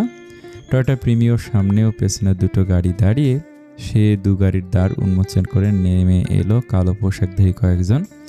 পেশাগত জীবনে তারা পরিচিত বডিগার্ড কিংবা দেহরক্ষী হিসেবে প্রশিক্ষিত। তারা এমপি সাহেব এবং তার পরিবারের নিরাপত্তা ব্যবস্থায় সদা নিয়োজিত। একজন দেহরক্ষী টয়োটা প্রিমিওর নিকটে পৌঁছে গেল, উন্মুক্ত করে দিল গাড়ির দ্বার। বৈভব বজায় রেখে গাড়ি হতে নেমে এলো শুভ্র পোশাকে আচ্ছাদিত এমপি ইরহাম। ওপাশের দ্বার উন্মুক্ত করে বেরিয়ে এলো হৃদি। মিস্টার অ্যান্ড মিসেস চৌধুরী পাশাপাশি দাঁড়িয়ে। পুলিশ স্টেশনের বাইরে দণ্ডায়মান দুজন কনস্টেবল অবাক চিত্তে তাকে রইল ওদের পানে। স্বামীর বিশ্বস্ত হাতের মুঠে বন্দী হলো পেলভ হাতটি। নিঃশব্দে মানুষটি তার হাতের স্পর্শে সহধর্মিণীকে প্রদান করলো ভরসা। একত্রে নজর কাড়া লাগছে দুটিকে। কনস্টেবল দুজন এদের বৈভব চলন বলন দেখে উপলব্ধি করল সাধারণের মধ্যে অসাধারণেরা যেন তেন কেউ নয়। কোনো বড়সড় পরিচয় নিশ্চয় লুকিয়ে ধীর পায়ে ইরহাম ও তার সহধর্মিণী প্রবেশ করল পুলিশ স্টেশনের অন্তরে। পিছু পিছু দুজন দেহরক্ষী বাকির নিরাপত্তা নিশ্চিত করতে দাঁড়িয়ে রইল গাড়ি সংলগ্ন। পুরোটা সময় স্ত্রীর কোমল হাতটি আঁকড়েছিল এমপি সাহেব। সারেনি এক মুহূর্তের জন্য। পেরিয়ে গেল আধ ঘন্টার মতো। দরকারি কথাবার্তা এবং জবাবদিহিতা সেরে পুলিশ স্টেশন হতে বেরিয়ে এলো ইরহাম হৃদি। ফোনালাপে লিপ্ত মানুষটির হস্ত ইশারা বুঝে একটি গাড়িতে বসল হৃদি। ড্রাইভারের পাশের সিটে বসে সবচেয়ে দক্ষ দেহরক্ষী ইরহামের আলতো মাথা নাড়ানো দেখে শব্দহীন অনুমতি পেল দেহরক্ষীটি। ফলস্বরূপ কালো রঙা গাড়িটি রওনা হলো আনন্দাঙ্গনের পথে। ইরহাম তখনও ফোনালাপে ব্যস্ত। একজন রক্ষী গাড়ির দ্বার উন্মুক্ত করে দাঁড়িয়ে। কথোপকথন চলমান অবস্থায় প্রতিটি পদচারণায় আভিজাত্য বজায় রেখে টয়োটা প্রিমিওতে বসল ইরহাম। দ্বারবদ্ধ করে নিজেদের জন্য বরাদ্দকৃত বা ব্যবস্থাকৃত গাড়িটি বসলই। সে লোকটি সম্মুখে টয়োটা প্রিমিও, পেছনে রক্ষীদের গাড়ি। চলতে আরম্ভ করলো টয়োটা প্রিমিও। গন্তব্য এমপি সাহেবের কর্মস্থল, ব্যস্ত সড়ক ধরে এগিয়ে চলেছে গাড়িটি। এসি শীতল পরশে মিলছে শান্তি। মোবাইলে একজনের সঙ্গে আলাপনে লিপ্ত ইরহাম, নাম জুনায়েদ শিকদার। ওর পুরো বায়োডাটা আমার চাই, এভরি সিঙ্গেল ডিটেলস, কিছু যেন বাদ না পড়ে। ওপার সাথে আশ্বস্ত করলো সেজন, চিন্তা করবেন না ভাই, ওর পুরো বিন্দু বিসর্গ পেয়ে যাবেন। তাই যেন হয় রাখছি। আসসালামু আলাইকুম ভাই। ওয়ালাইকুম আসসালাম। সংযোগ বিচ্ছিন্ন করলো ইরহাম। পাঞ্জাবির পকেট পুরে নিল মোবাইলে। চোখ গেল অজানা জানানা গলিয়ে, ব্যস্ত শহরে পথঘাট, অসংখ্য গাড়ি, পথচারীদের পদচারণায় নিবদ্ধ তার চাহনি। অথচ মস্তিষ্কে ঘুরপাক খাচ্ছে অজস্র চিন্তার বহর। আনন্দাঙ্গনে বেডরুমে খাটের একাংশে বসে এজাজ সাহেব নিরীক্ষণ করে চলেছেন অফিসিয়াল ফাইল। সম্মুখে দাঁড়িয়ে ইনায়া, পাশে মালিহা। ক্ষণিকের নীরবতা ভঙ্গ করে ইনায়া মুখ খুলল। ক্ষীণস্বরে থেমে থেমে বলল, বিয়েতে আমি রাজি। ইচ্ছে সত্ত্বেও খুশি হতে পারলেন না মালিহা। ওনার মনে জমল চিন্তাগুচ্ছ। তবে এজাজ সাহেব ওনার অধরে ফুটে উঠল তৃপ্তিকর আভা। মেয়ে রাজি হলো, তবে মনে মনে খুশি হলেও শব্দমালায় তা প্রকাশ করলেন না। আস্তে করে শুধু মাথা নাড়লেন। সেথায় দাঁড়ানোর মতো আর ধৈর্য শক্তি অবশিষ্ট রইল না। সত্তর কক্ষ হতে বেরিয়ে গেল ইনায়া। অক্ষিকোলে জমায়েত অশ্রুবিন্দু পিতামাতার অগোচরে রয়ে গেল। নিকষ কৃষ্ণ রজনী বিছানায় শুয়ে অন্যমনস্ক হৃদি। তার মানসপটে বারংবার ভেসে উঠছে ইনুর দুঃখ ভারাক্রান্ত মুখশ্রী। মেয়েটা কষ্ট পাচ্ছে, যন্ত্রণা সহ্য করে চলেছে অবিরাম। তবু এমন একটি কাজ কি করে করলো? কেন বিয়েতে সম্মতি দিল? ও তো মন থেকে বিয়েতে রাজি নয়। এছাড়াও ওর মাত্র 18 চলছে। এটা কি বিয়ে করার সঠিক সময়? অন্তত অনার্স দ্বিতীয় কিংবা তৃতীয় বর্ষ ওঠা অবধি অপেক্ষা করে গেল না? জুনায়েদ কি আসলে ইনুর জীবনসঙ্গী হতে চলেছে? ওর যোগ্য? নানান রকম ভাবনায় মজে সে। সহসা ধ্যানভঙ্গ হলো। তাকালো সম্মুখে। ইরহাম কর্মস্থল থেকে ফিরেছে। পরিহিত ঘামে সিক্ত পাঞ্জাবি দেহতে খুলে ফেলছে। কটা বাজে এখন? দেয়াল ঘড়িতে তাকালো হৃদি। ঘড়ির কাঁটা এখন 11টার কাছাকাছি। দীর্ঘশ্বাস বেরিয়ে এলো। উঠে বসলো মেয়েটা। কাবাট হতে ঘরোয়া পোশাক বের করলো ইরহাম। তাকে শোধালো, টেবিলে খাবার দেব নাকি? অসম্পূর্ণ প্রশ্নের জবাব দিল মেয়েটি, খেয়ে এসেছি। আচ্ছা। নীরস বদনে পুনরায় শুয়ে পড়ল হৃদি। তন্দ্রা ভাব নেমে এসেছে চোখে। বুঝে যাচ্ছে আঁখি পল্লব কিয়ৎক্ষণ বাদে তন্দ্রাচ্ছন্ন ভাব কেটে গেল। নিজেকে অনুধাবন করতে পারল পেশিবহুল দুহাতের বাঁধনে। লহমায় তরঙ্গ বয়ে গেল হৃদয় জিরে। অতি সন্নিকটে মানুষটি দুহাতে তাকে গাঢ় আলিঙ্গনে আবদ্ধ করে শুয়ে মুখ গুজে কৃষ্ণ বর্ণ কেশে দিনভর চিন্তার হাতছানি, মানসিক অস্থিরতা সব যেন ধূলিসাৎ হলো এ আপন ছোঁয়ায়। একান্ত জনের স্পর্শে কোনো জাদুর পরশ লুকিয়ে থাকে কি? না হলে এমন করে প্রশান্তি এনে দেয় কি করে? জানা নেই মেয়েটির। সে আস্তে ধীরে চক্ষু বুজে নিল। পেলব দুহাত রাখল স্বামীর হাতের ওপর। একে অপরের সঙ্গে লেপ্টে তারা তলিয়ে গেল নিদ্রার জগতে। রবির কিরণে উজ্জ্বল বসুন্ধরা। সকালের ভোজন পর্ব সমাপ্ত হয়েছে মিনিট 20 আগে। লিভিং রুমে সোফায় বসে ইরহাম, পরনে তুষার শুভ্র রঙা পাঞ্জাবি পাজামা। বাইরে যাওয়ার জন্য প্রস্তুতি সেরেই এখানে উপস্থিত হয়েছে। তার বিপরীত দিকের সোফায় বসে ইনায়া। অবনত মস্তকে বসে মেয়েটি ঘেমে যাচ্ছে হিমশীতল ঘরে। ভাইয়া হঠাৎ তলব করলো কেন? আবার কি হয়েছে? সে কি একটুখানি স্বস্তি আশা করতে পারে না? আর কত পূর্বে ভেতরে ভেতরে ভেতরকার যন্ত্রণা যে এখন অসহনীয় পর্যায়ে ঠেকে গেছে, আর পারা যাচ্ছে না। কেমন হচ্ছে মা? এমনটি কেন হচ্ছে? সে কি খুব বেশি কিছু চেয়ে ফেলেছিল যার জন্য আজ এই পরিণাম? উত্তর মিলল না। ক্ষণিকের নীরবতা ভেদ করে ইরহাম গভীর স্বরে বোনকে শুধালো, শুনলাম বিয়েতে সম্মতি দিয়েছিস? ভেতরে ভেতরে চমকালো, বহিঃপ্রকাশ করলো না ইনু। ওরা আলতো করে ইতিবাচক মাথা নাড়লো। এমনটা এক্সপেক্ট করিনি। ভেবেছিলাম নিজের ভালোটা নিজেই বুঝতে পারবি, না করে দিবি। ইনায়া মিহিস্বরে কিছু বলার পূর্বেই ওরা শুনতে পেল, তোমার আশানুরূপ সিদ্ধান্ত হয়নি বলে এখন বোনকে ব্রেন ওয়াশ করছো। ডানে তাকালো ইরহাম। বাবা দাঁড়িয়ে সিঁড়ির ধারে। তপ্ত শ্বাস ফেলে উঠে দাঁড়ালো ইরহাম। কথাটা তার মোটেও পছন্দ হলো না। গম্ভীর স্বরে প্রত্যুত্তর করলো, বোন আমার কচি খুকি নয় যে তাকে ব্রেন ওয়াশ করতে হবে। ইনায়া ইতিমধ্যে উঠে দাঁড়িয়েছে। শঙ্কিত বাবা ও ভাইয়ের মধ্যে ঝামেলা না বেঁধে যায়। আচ্ছা, তাহলে সকাল সকাল ওকে কি বলছিলে? বিয়ের রিচুয়াল? তারা প্রশ্ন করে ওদের পানে এগিয়ে এলো এজাজ সাহেব। সে মুহূর্তে লিভিং রুম উপস্থিত হলো শাশুড়ি, পুত্রবধূ যুগল, হৃদি এবং মালিহা। তারা কৌতূহলী বোঝার চেষ্টা করছে কি হচ্ছে এখানে। ইরহাম বাবার প্রশ্নের উত্তর দেওয়ার প্রয়োজন বোধ করল না, বরং দৃঢ়তার সহিত নিজস্ব মতামত পেশ করল। এখনই ওর বিয়েটা দিও না, বিয়ে দেওয়ার জন্য অনেক সময় পড়ে আছে, জাস্ট আকদ হবে, ওকে এক্ষুনি শ্বশুরবাড়ি পাঠাচ্ছি না। হৃদি এবার বুঝতে পারলো কি নিয়ে পিতা পুত্রের মধ্যে তর্কাতর্কি হচ্ছে। চিন্তায় পড়ে গেল সে, পাপা এমন অহেতুক জেদ করছেন কেন?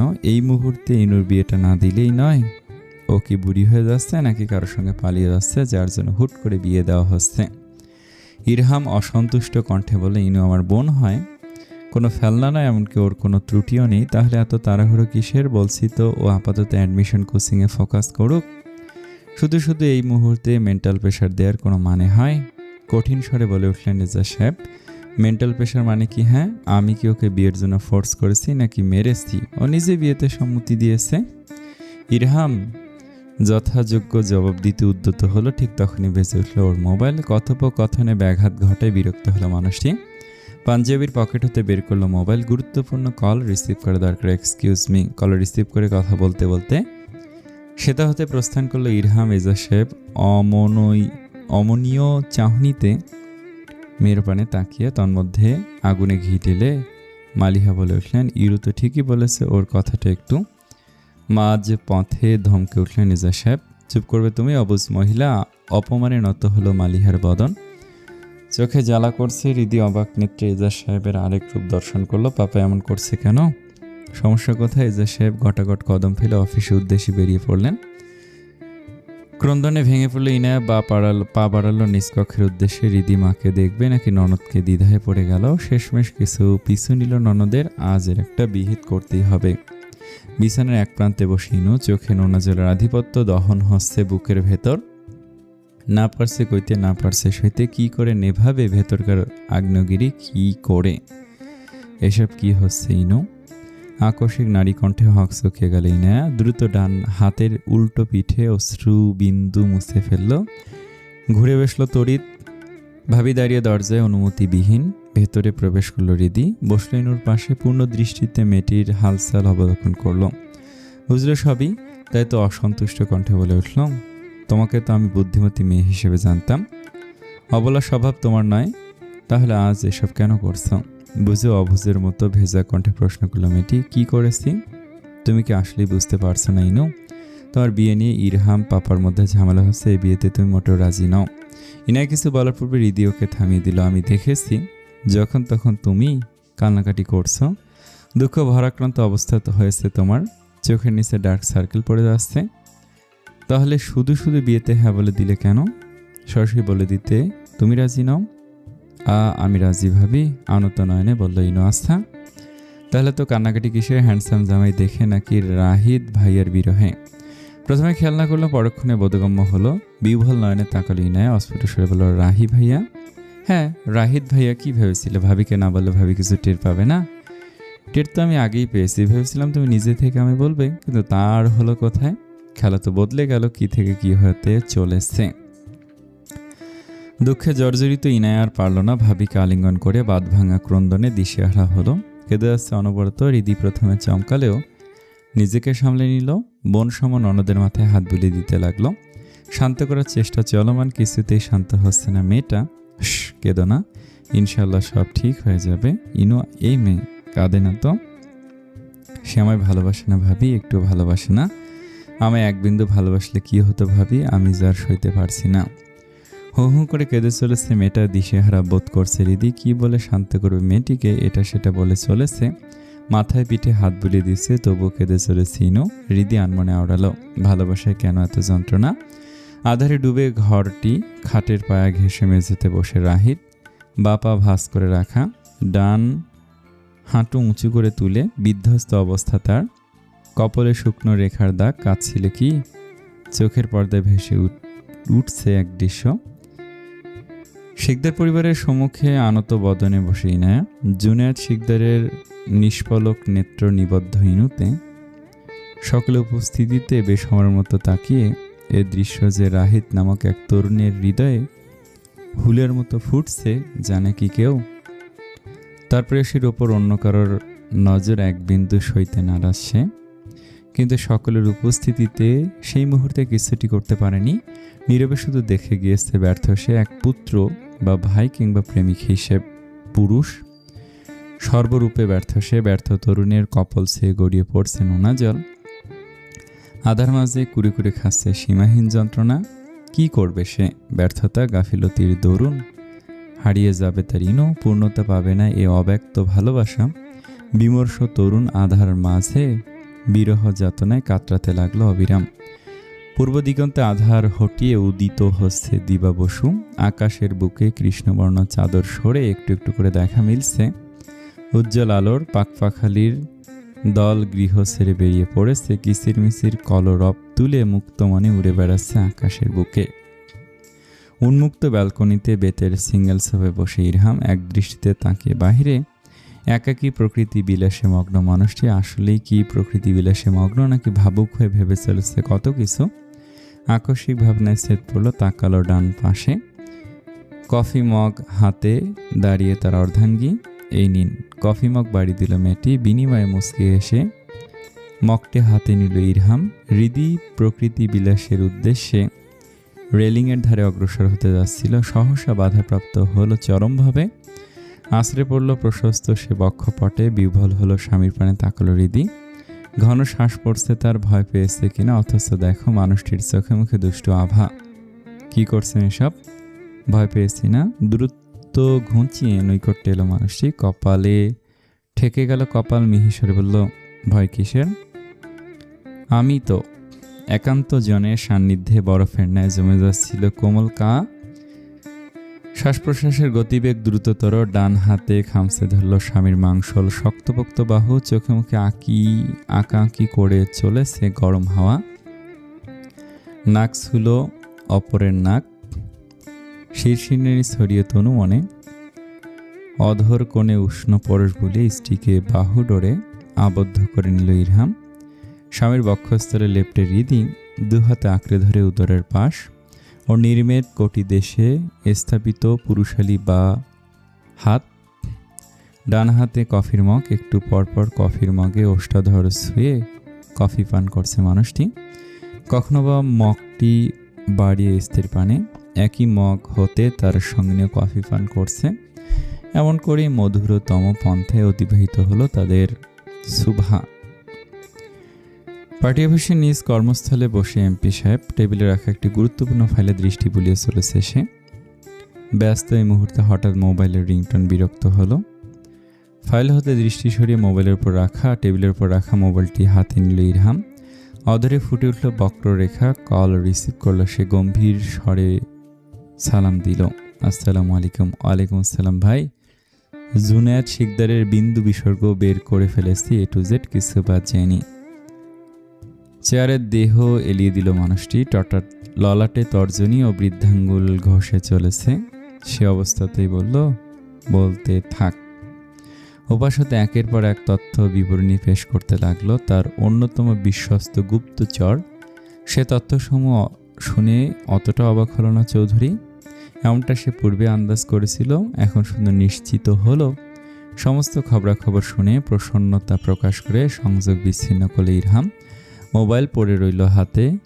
নিমিলিত হলো নেত্রপল্লব। ভাবতে লাগলো আসন্ন পদক্ষেপসমূহ কি হতে চলেছে আগামীতে। তুমি কিন্তু এবার লিমিট ক্রস করছো ইরহাম, গর্জে উঠলেন এজাজ সাহেব। ইরহাম কিছুটি বলল না, অধরে বাঁকা রেখা ফুটিয়ে টেবিল হতে পেপারওয়েট তুলে নিল। এ মুহূর্তে তারা পিতা পুত্র অবস্থান করছে এজাজ সাহেবের স্টাডি রুমে। উনি চেয়ারে বসে নৈশভোজ সেরে কিছু দরকারি ফাইলপত্র নিরীক্ষা করছিলেন। সে মুহূর্তে উপস্থিত হলে ইরহাম।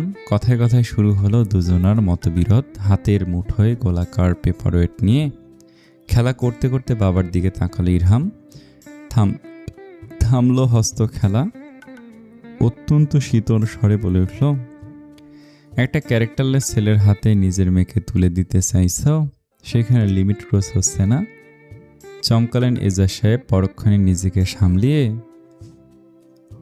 অমনীয় স্বরে বললেন, বড় ঘরের ছেলেরা জোয়ান বয়সে একটু আধটু মস্তি করেই থাকে, একে ক্যারেক্টারলেস বলে না। কঠিন স্বরে শুধালো ইরহাম। মাস্তি করা বলতে বিবাহ বহির্ভূত বেড শেয়ার করা বোঝায়। ইরহাম উঁচু হলো মাঝবয়সী লোকটির কণ্ঠস্বর। ইরহামাতে বিন্দুমাত্র ভূক্ষেপ না করে টেবিলে রাখলো গোলাকৃতির পেপার ওয়েটটি। বেশ শান্তস্বরে বাবার চোখে চোখ রেখে বলল, স্ট্যাটাসের দোহাই দিয়ে দিয়ে তোমার চোখের সামনে নকল পর্দা উঠেছে, তাই ভালো মন্দ কিছুই দেখতে পাচ্ছ না। একদম বাজে কথা বলবে না, ভুলে যেও না ইনু তোমার বোন হওয়ার আগে আমার মেয়ে। কোনো বাবাই তার মেয়ের মন্দ চায় না। কেমন অদ্ভুতরে হাসল ইরহাম। সে হাসিতে জ্বলে উঠল ষষ্ঠ ইন্দ্রিয়। ফস করে শ্বাস ফেলে মুখ ঘুরিয়ে বসলেন এজা সাহেব। ছেলে ওনার চরম অবাধ্য এবং বেয়াদব হয়ে গেছে, কারোর ধারে না। তোমার যা করার আছে করছো, আমিও সেটাই করব যেটা আমি ভেবেছি। তুমি কি আর জিজ্ঞেস করে গেল না? ব্যস্ত হয়ে ঘর থেকে বেরিয়ে গেল ইরহাম। বাবা নামক মানুষটির এক বিন্দু পরামর্শ তার চাই না। অহংকার দাম্ভিকতা ছড়িয়ে পড়েছে ওনার শিরায় উপশিরায়। বদলে যাওয়া মানুষটি আরও বদলে আছে, যা কারোর কাম্য নয়। অনাকাঙ্ক্ষিত এবং দুঃখজনক মানুষটি তার জন্মদাতা পিতা। মাঝে মধ্যে ভাবতে অবাক লাগে, এত অহং। সমতল আরশির সম্মুখে দাঁড়িয়ে ইনায়া, ডান পাশে রিদি ওর হিজাবটি সুন্দর করে পরিপাটি করে দিল। আলতো করে মাথায় হাত বুলিয়ে আদর করল। কোমল স্বরে বলল, এসব না করলেই নয়। অক্ষি করে পানি জমলো, তা গোপন করে শুকনো ঢোক দিল। ইনায়া বলল, জানি না ভাবি, এ কোন সর্বনাশা খেলা মেতেছি আমি। কোথায় এর শেষ? খেলতে খেলতেই আমিটাই না নিঃশেষ হয়ে যাই। তরিত অপ্রয়োজনীয় শব্দমালায় বাধা দিল রিদিক। ইস, কিসব বলছো, চুপ করো। একটু ভরসা রাখো আল্লাহর ওপর, আমাদের ওপর। ইনশাআল্লাহ সব ঠিক হয়ে যাবে। বেদনার ছাপ স্পষ্ট হলো চোখে মুখে। ইনায়ার মন ভরে উঠল। ভাবি, তুমি ভুল ভাবছো, যা হওয়ার হয়ে গেছে। আর কিছুটি ঠিক হবে না। এই জন্মে রাহি ভাইয়া আর আমার হলো না তার বুকে মাথা রেখে সুখ দুঃখ ভাগ করা। হয়তো পরকালে চক্ষু ছাপিয়ে অশ্রু নামল। দ্রুত তার সহিত ডান হাতে অশ্রুবিন্দু মুছে নিল ইনায়া। মেকি হেসে বলল, ভাবি আসছি তাহলে, আসসালামু আলাইকুম। ওর গালে হাত রেখে রিদি বলল, ওয়ালাইকুম আসসালাম। সাবধানে যেও, কোনো রকম সমস্যা হলেই ইমিডিয়েটলি কল করবে, ঠিক আছে? মাথা নাড়ল ইনায়া। ভাবির থেকে বিদায় নিয়ে ধীর পায়ে ঘর হতে বেরিয়ে গেল। যাচ্ছে আজ হবু বরের সঙ্গে এক রেস্তোরাঁয় সাক্ষাৎ করতে। দুপুরে একসাথে মধ্যাহ্নভোজ করবে তারা। এমনটা জুনেদ শিকদার কর্তৃক পূর্ব পরিকল্পিত। সে শুধু কলের পুতুলের ন্যায় যাচ্ছে মন্তব্যে অন্যত্র। মা, এসব হচ্ছেটা কি? এবার কি বাড়াবাড়ি হয়ে যাচ্ছে না? বিরক্তি প্রকাশ করল রিদি। সোফায় বসে শাশুড়ি বৌমা যুগল, মালিহা এবং রাজু দেখানো। তারাও বোধহীন হয়ে বসে, বুঝে উঠতে পারছে না কি থেকে কি বলবে, কি করবে। গোধূলি লগ্ন, পশ্চিম দিগন্তে ডুবন্ত রবির মোহনীয় রূপে আকর্ষণীয় লাগছে চারিদিক। ইনায়া সেই দুপুরে গিয়েছে, এখনো ফেরেনি। কিয়ৎক্ষণ পূর্বে কল করেছিল, বাড়ির কাছাকাছি রয়েছে। ফিরছে সে। তন্মধ্যেই নয়া ঝামেলা এগিয়ে আনা হয়েছে ইনায়া ও জুনায়েদের আকদের তারিখ। আগামী মাসের 13 তারিখ আকদের দিন নির্ধারণ করা হয়েছে, অর্থাৎ 25 দিন পর। সেটা আরও এগিয়ে আনা হয়েছে অপ্রত্যাশিতভাবে। আগামী সপ্তাহে হতে চলেছে আকদ। এই সিদ্ধান্ত নিয়েছেন স্বয়ং এজাজ সাহেব। বিকেলের দিকে স্ত্রীকে ফোন করেছিলেন উনি। জানালেন ওনার আকস্মিক সিদ্ধান্ত। এতে চরম আশ্চর্যান্বিত আনন্দাঙ্গনের সদস্যরা। ফোনালাপের সময় হতবিহ্বল হয়ে এক প্রকার বোবা হয়ে গিয়েছিলেন মালিহা। বলতে পারলেন না কিছুই। প্রতিবাদ তো দূরের কথা, চিরাচরিত কোমল হৃদয়ের অধিকারিণী এই নারী বরাবরই শান্ত, স্বামীর অনুগত। তাই আগেও পারেননি স্বামীর মুখের উপর কথা বলতে। নিজের অধিকার খাটিয়ে দুটো প্রতিবাদ করতে আজও পারল না। চুপচাপ মেনে নিল সবটা। আসলে কি তাই? নাকি এবার ভিন্নতা আসতে চলেছে? তুই চিন্তা করিস না বোন, আইজ এজাজ ঘরে আও। ওর লগে আমার কথা আছে। শুরু করছেটা কি এইসব মঞ্চ নাটক পাইছে নাকি? অসন্তোষ ঝরে পড়ল রাজেদা খানমের কণ্ঠে। রিদি তখন অন্য ভাবনায় ডুবে। ইরহাম ফিরলে এ নিয়ে আজ কথা বলতেই হবে। এসব আর মেনে নেওয়া যাচ্ছে না। কেন অপূর্ণ থাকবে দুজনের অব্যক্ত অনুভূতি? নিশতি রাত, নিশ্চুপ চারিদিক। ঘড়ির কাঁটা তখন একের কাছাকাছি। বিছানায় সোজা হয়ে শুয়ে মেয়েটি। চোখে জমাইত নোনা জল এখন চিবুক গড়িয়ে গ্রীবায় ধাবিত হচ্ছে। লালাভ বর্ণ ধারণ করেছে দু চোখ। অন্তরে বিষাদের সুর বেজে বেজে উঠছে। চক্ষু তারায় ভেসে উঠছে এক লোলুপ দৃষ্টি, হয়তো বয়স কম, তবু মেশে ইন্দ্রিয় শক্তি জানান দেয় কোন পুরুষের চাহনিতে কি প্রকাশ পাচ্ছে। আজ তার ইন্দ্রিয় শক্তি বারবার তাকে সতর্ক করেছে, বুঝিয়ে দিয়েছে তোর বিপরীতে বসে থাকা জুনায়েদ এক মুখোশধারী। তার চরিত্র সুবিধার নয়, চাহনিতে প্রকাশ পায় লোলুপ ভাব।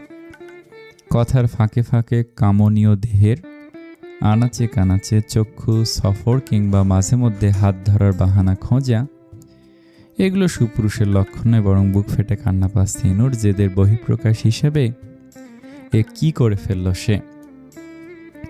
রাহি ভাইয়ের ওপর রাগ কিংবা সুপ্ত অভিমান দেখাতে গিয়ে এ বিয়েতে সম্মতি দিয়েছিল।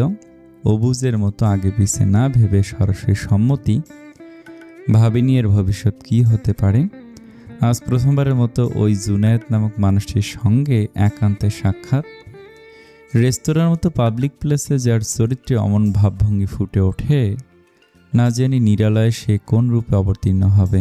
আচ্ছা, বিয়েটা যদি সত্যি সত্যি হয়ে যায় তখন কি হবে? তখন তো শুধুমাত্র চক্ষু নয়, গোটা মানুষটি ডুব দেবে তার দেহাবল্লরিতে।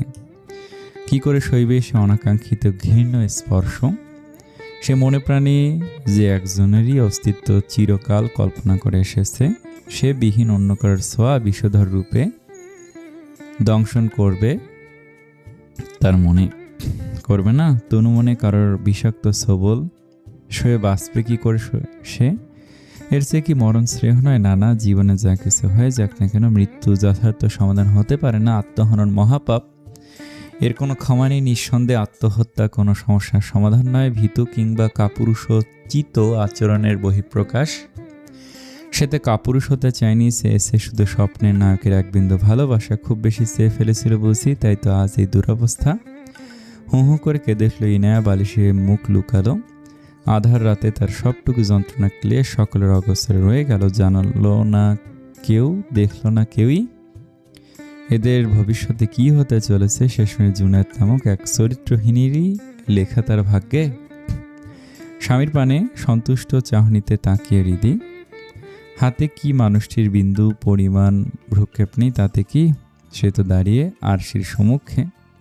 বাইরে যাওয়ার জন্য ভুং বাবু সেজে নিচ্ছে। আপনি কিন্তু আমার কথাটা শুনছেন না, একটু বোঝার চেষ্টা করুন।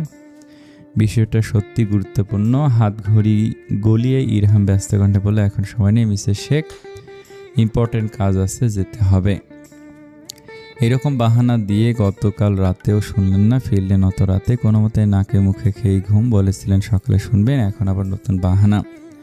পকেটে দরকারি জিনিসপত্র পুড়ে নেওয়ার ফাঁকে ইরহাম পরিচিত স্বরে তারপর বলল, আসলে বিজি আছি হৃদি, বোঝার চেষ্টা করো। আপনিও বুঝতে চাইছেন না। অভিমানীর চড়া অভিমান হলো। ফিটফাট হয়ে আরশিতে নিজেকে এক ঝলক দেখে নিল মানুষটি, অতপর তাকালো অর্ধাঙ্গীর পানে। অবরত মস্তকে একাকী বিড়বিড়িয়ে চলেছে বুঝি। মুচকি হেসে ধীর পায়ে গেল ইরহাম। পুরুষালী ডান হাতটি রাখল স্ত্রীর কপালে, ললাটে চুম্বন করতে উদ্যত হতেই অভিমানী কন্যা মুখ ফিরিয়ে নিল। নিঃশব্দে নজর কাড়া হাসল মানুষটি। স্ত্রী অনিচ্ছা সত্য বা অগ্রাহ্য করে চুমন এঁকে দিল ললাটের ত্বকে। একটু হলে গলে গেল কি অভিমান? এক চিমটি পরিমাণও না। আসছি তাহলে, আসসালামু আলাইকুম। ওয়ালাইকুম আসসালাম, মিহিসরে সালামের জবাব দিল মেয়েটি। ইরহাম হাত ঘড়িতে সময় দেখে ব্যস্ত পায়ে কক্ষ হতে বেরিয়ে গেল। তার গমনপথে শূন্য চাহনিতে তাকে হৃদি। প্রথমবারের মতো নেশায় বুধ হয়ে দুঃখ বিলাস করছিল ছেলেটি। আকস্মিক এক দুর্দান্ত শট, বিভল নয়নে তাকে রাহিত। টলে উঠল দেহ, এটা কি হলো? সে কি নেশার ঘরে ওলটপালট দেখছে? ও ভাই, আর এক পাক দাও না। কালো আধারিতে তলিয়ে বসুন্ধরা শহরে একটি নামকরা বারে আজ আগমন হয়েছে নতুন অতিথির, নাম তার রাহিত। অন্তরে বিষাদপূর্ণ অবস্থা হ্রাস করতে এক বন্ধুর কুপরামর্শে এখানে আসা হয়েছে। জীবনে হার্ড ড্রিঙ্কসের স্বাদ না নেওয়া ছেলেটি আজ একের পর এক বিস্বাদ তরল গলধকরণ করে চলেছে। জ্বলে পুড়ে খাক অন্তঃস্থল। ঝাপসা হয়ে আসছে দৃষ্টি, ভো ভো শব্দ প্রতিধ্বনিত হস্তে মস্তিষ্কে। টালমাটাল পথযুগল যা দেখছে, ডাবল ট্রিপল দেখছে, তবুও থেমে নেই সে। বার কাউন্টারে একটি স্টিলের চেয়ারে বসে রাহিদ একটু একটু করে মদ পান করছে এবং বিকৃত হচ্ছে চেহারার ভাবভঙ্গি। কাউন্টারের ছেলেটি স্পষ্ট বুঝতে পারল এ বান্দা প্রথমবারের মতো মদ খাচ্ছে, প্রেমের সাক্ষ্যে নির্ঘাত দুঃখ মোচন করতে এসেছে, তাই তেমন অবস্থা। ইতিমধ্যে বেশ কয়েক প্যাক খাওয়া শেষ, অন্তঃস্থল চাইছে আরও, তাই তো নেশাক্ত আধো আধো স্বরে কাউন্টারে বসে থাকা ছেলেটির দৃষ্টি আকর্ষণ করে বলল, ভাই আর এক প্যাক দাও না। মাথা এবং শরীর দুই দুলছে, ঘুরছে মস্তিষ্ক। নিষ্পাপ চেহারা বানিয়ে ডান হাতটি বাড়িয়ে দিয়েছে রাহিদ। হাতে মদ চাইছে কি বিরহ বেদনা সইতে না পেরে রাহিদ ভুলে গেল ধর্মীয় অনুশাসন। কুরআন ও হাদিসের কথা সে কি করে ভুলে গেল? হাদিসের সেই বাণী, যে ব্যক্তি দুনিয়াতে মদ পান করবে ও তওবা করবে না, সে আখিরাতে তা হতে বঞ্চিত হবে। ইসলামে মদ কিংবা সকল ধরনের নেশা দ্রব্য হারাম ঘোষণা করা হয়েছে। সেখানে স্বেচ্ছায় প্রথমবারের মতো এমন গর্হিত অপরাধ করে চলেছে ছেলেটি, দুঃখজনক। রাহিদ আর এক প্যাক খাওয়ার জন্য ছটফট করে চলেছে। মাথার মধ্যে টেন চলেছে, ঝিকঝিক শব্দে পেটের মধ্যে কুস্তি খেলছে বিড়াল কুকুর। উফ, যন্ত্রণা ছিঁড়ে আছে কপালের পার্শ্ববর্তী রগ। শরীরটা বড় খারাপ লাগছে। সে কি দুঃখ যন্ত্রণা প্রকাশ করতে না পেরে মরে যাচ্ছে? হঠাৎ তার ব্যথিত দৃষ্টি নিবদ্ধ হলো নিজ বরাবর ডান পাশে। তড়িৎ ঝলমলে রোদের মতো উজ্জ্বল হলো মুখখানা। ভুলে গেল সকল যাতনা। ইনু, তার ইনু এসেছে, প্রিয়তমার ডাকে সাড়া দিয়ে চলে এসেছে ও ইনু। প্রেম প্রেম চাহনিতে তাকে রাহিদ আস্তে ধীরে দুহাত দুদিকে ছড়িয়ে দিল। জড়ানো স্বরে কাছে আসার আহ্বান জানাচ্ছে, ইনু আমার সোনা, তুই এসেছিস, আয় বুকে আয়। এলো না ইনু শুভ্র পোশাকে ঠায় দাঁড়িয়ে। রাহিদ ঝাপসা দেখছে ঠিকই, 2-3 দেখছে, তবু প্রিয়তমাকে চিনতে ভুল করেনি। অস্ফুট স্বরে ডেকেই চলেছে, কিন্তু নির্দয় প্রিয়তমা এলো তো। আয় না ইনু, তোকে একটু বুকে নিয়ে অশান্ত বুকটা শান্ত করি, আয়না শোনা আয়। 2 হাত প্রসারিত করে অবিরাম আকতি মিনতি করে চলেছে ছেলেটা। আকস্মিক ঝড় উঠল, শক্তপোক্ত এক যন্ত্রণাদায়ক স্তর পড়ল বাম গালের আবরণে। আকস্মিক আঘাতে বিহ্বল হলো ছেলেটা, ভারসাম্য হারিয়ে নেমে গেল 2 হাত। পুড়ে যাচ্ছে গাল, এত জোরে তার ইনু মারতে পারল। বেদনা মিশ্রিত চাহনিতে ইনুর পানে তাকালো রাহিদ। এবার আতঙ্কিত হবার পালা। তৎক্ষণাৎ কেটে গেল নেশা। ইনু কোথায়? তার ইনু তোতলাতে তোতলাতে বলে উঠল, ভাইয়া। ইয়েস। কোনো ইনামিনা দিকা নেই, বরং তোর সম্মুখে বিপদের বার্তা সমেত দাঁড়িয়ে ইরহাম। এমপি ইরহাম চৌধুরী। শুভ্র পোশাকে আচ্ছাদিত মানুষটির চোখে মুখে কাঠিন্যতা, অসন্তোষ প্রকাশ পাচ্ছে প্রতিটি অভিব্যক্তিতে। নভনীল চক্ষুদয় আজ অমানিসার ঘোর অন্ধকার। অপরাধ বোধে নত হলো রাহিদের মস্তক। ধিক্কার নিজেকে, এসব কি করছিল সে? ভালোবাসিস আমার বোনকে? বজ্রকণ্ঠে শুধালো মানুষটি। বিহ্বল রাহিদ কিছুটি বলতে পারল না, চুপটি করে আনন্দ নয়নে বসে। কিছু জিজ্ঞেস করেছি আমি রাহি। হিমশীতল শিহরণ বয়ে গেল রন্ধ্রে। বদ্ধ হলো অক্ষিপুট। আস্তে ধীরে ইতিবাচক মাথা নাড়ল রাহিদ। আজ দ্বিধাহীন চিত্তে প্রকাশ করেই ফেলল হৃদয়ের লুকোনো অনুভূতির বহর। হ্যাঁ, সে ভালোবাসে তার ইনুকে। দুর্বোধ্য রেখা ফুটে উঠল এমপি সাহেবের অধর কোণে। বারের উগ্র পরিবেশ ছাপিয়ে সে ব্যক্ত করল এক অভাবনীয় বাক্য, গেট রেডি ম্যান। চমকিত নেত্রে তাকালো রাহিদ। প্রস্তুত কিসের জন্য? কি বলছে ইরু ভাইয়া? পাশাপাশি বসে দুজনে একদম পারফেক্ট টোনাটুনি লাগছে। হতবিহ্বল নয়নে তাদের পানে তাকে হৃদি। একবার ওদের দিকে তো আরেকবার পাশে দণ্ডায়মান স্বামীর দিকে তাকালো মেয়েটি। চোখে মুখে অবাকতার রেশ। চোখের ইশারায় কাজটি করতে আদেশ প্রদান করল ইরহাম। শুকনো ঢোক গিলে চোখ বন্ধ করল হৃদি। মিলল চোখ। আস্তে ধীরে কম্পিত হস্তে কাগজের নির্ধারিত স্থানে স্বাক্ষর করে দিল। সাক্ষী হিসেবে লিখিত হলো ওদের কয়েকজনের নাম। আজ থেকে আপনারা দুজন ধর্মীয় এবং আইনি মতে স্বামী স্ত্রী। নতুন জীবনের জন্য দোয়া এবং শুভকামনা রইল। বরকনের স্থানে বসে রাহিদ এবং তার ইনায়া বদ্ধ হলো মেয়েটির আঁখি পল্লব। অপ্রত্যাশিত সুখের অশ্রু গড়িয়ে পড়ল কপল স্পে।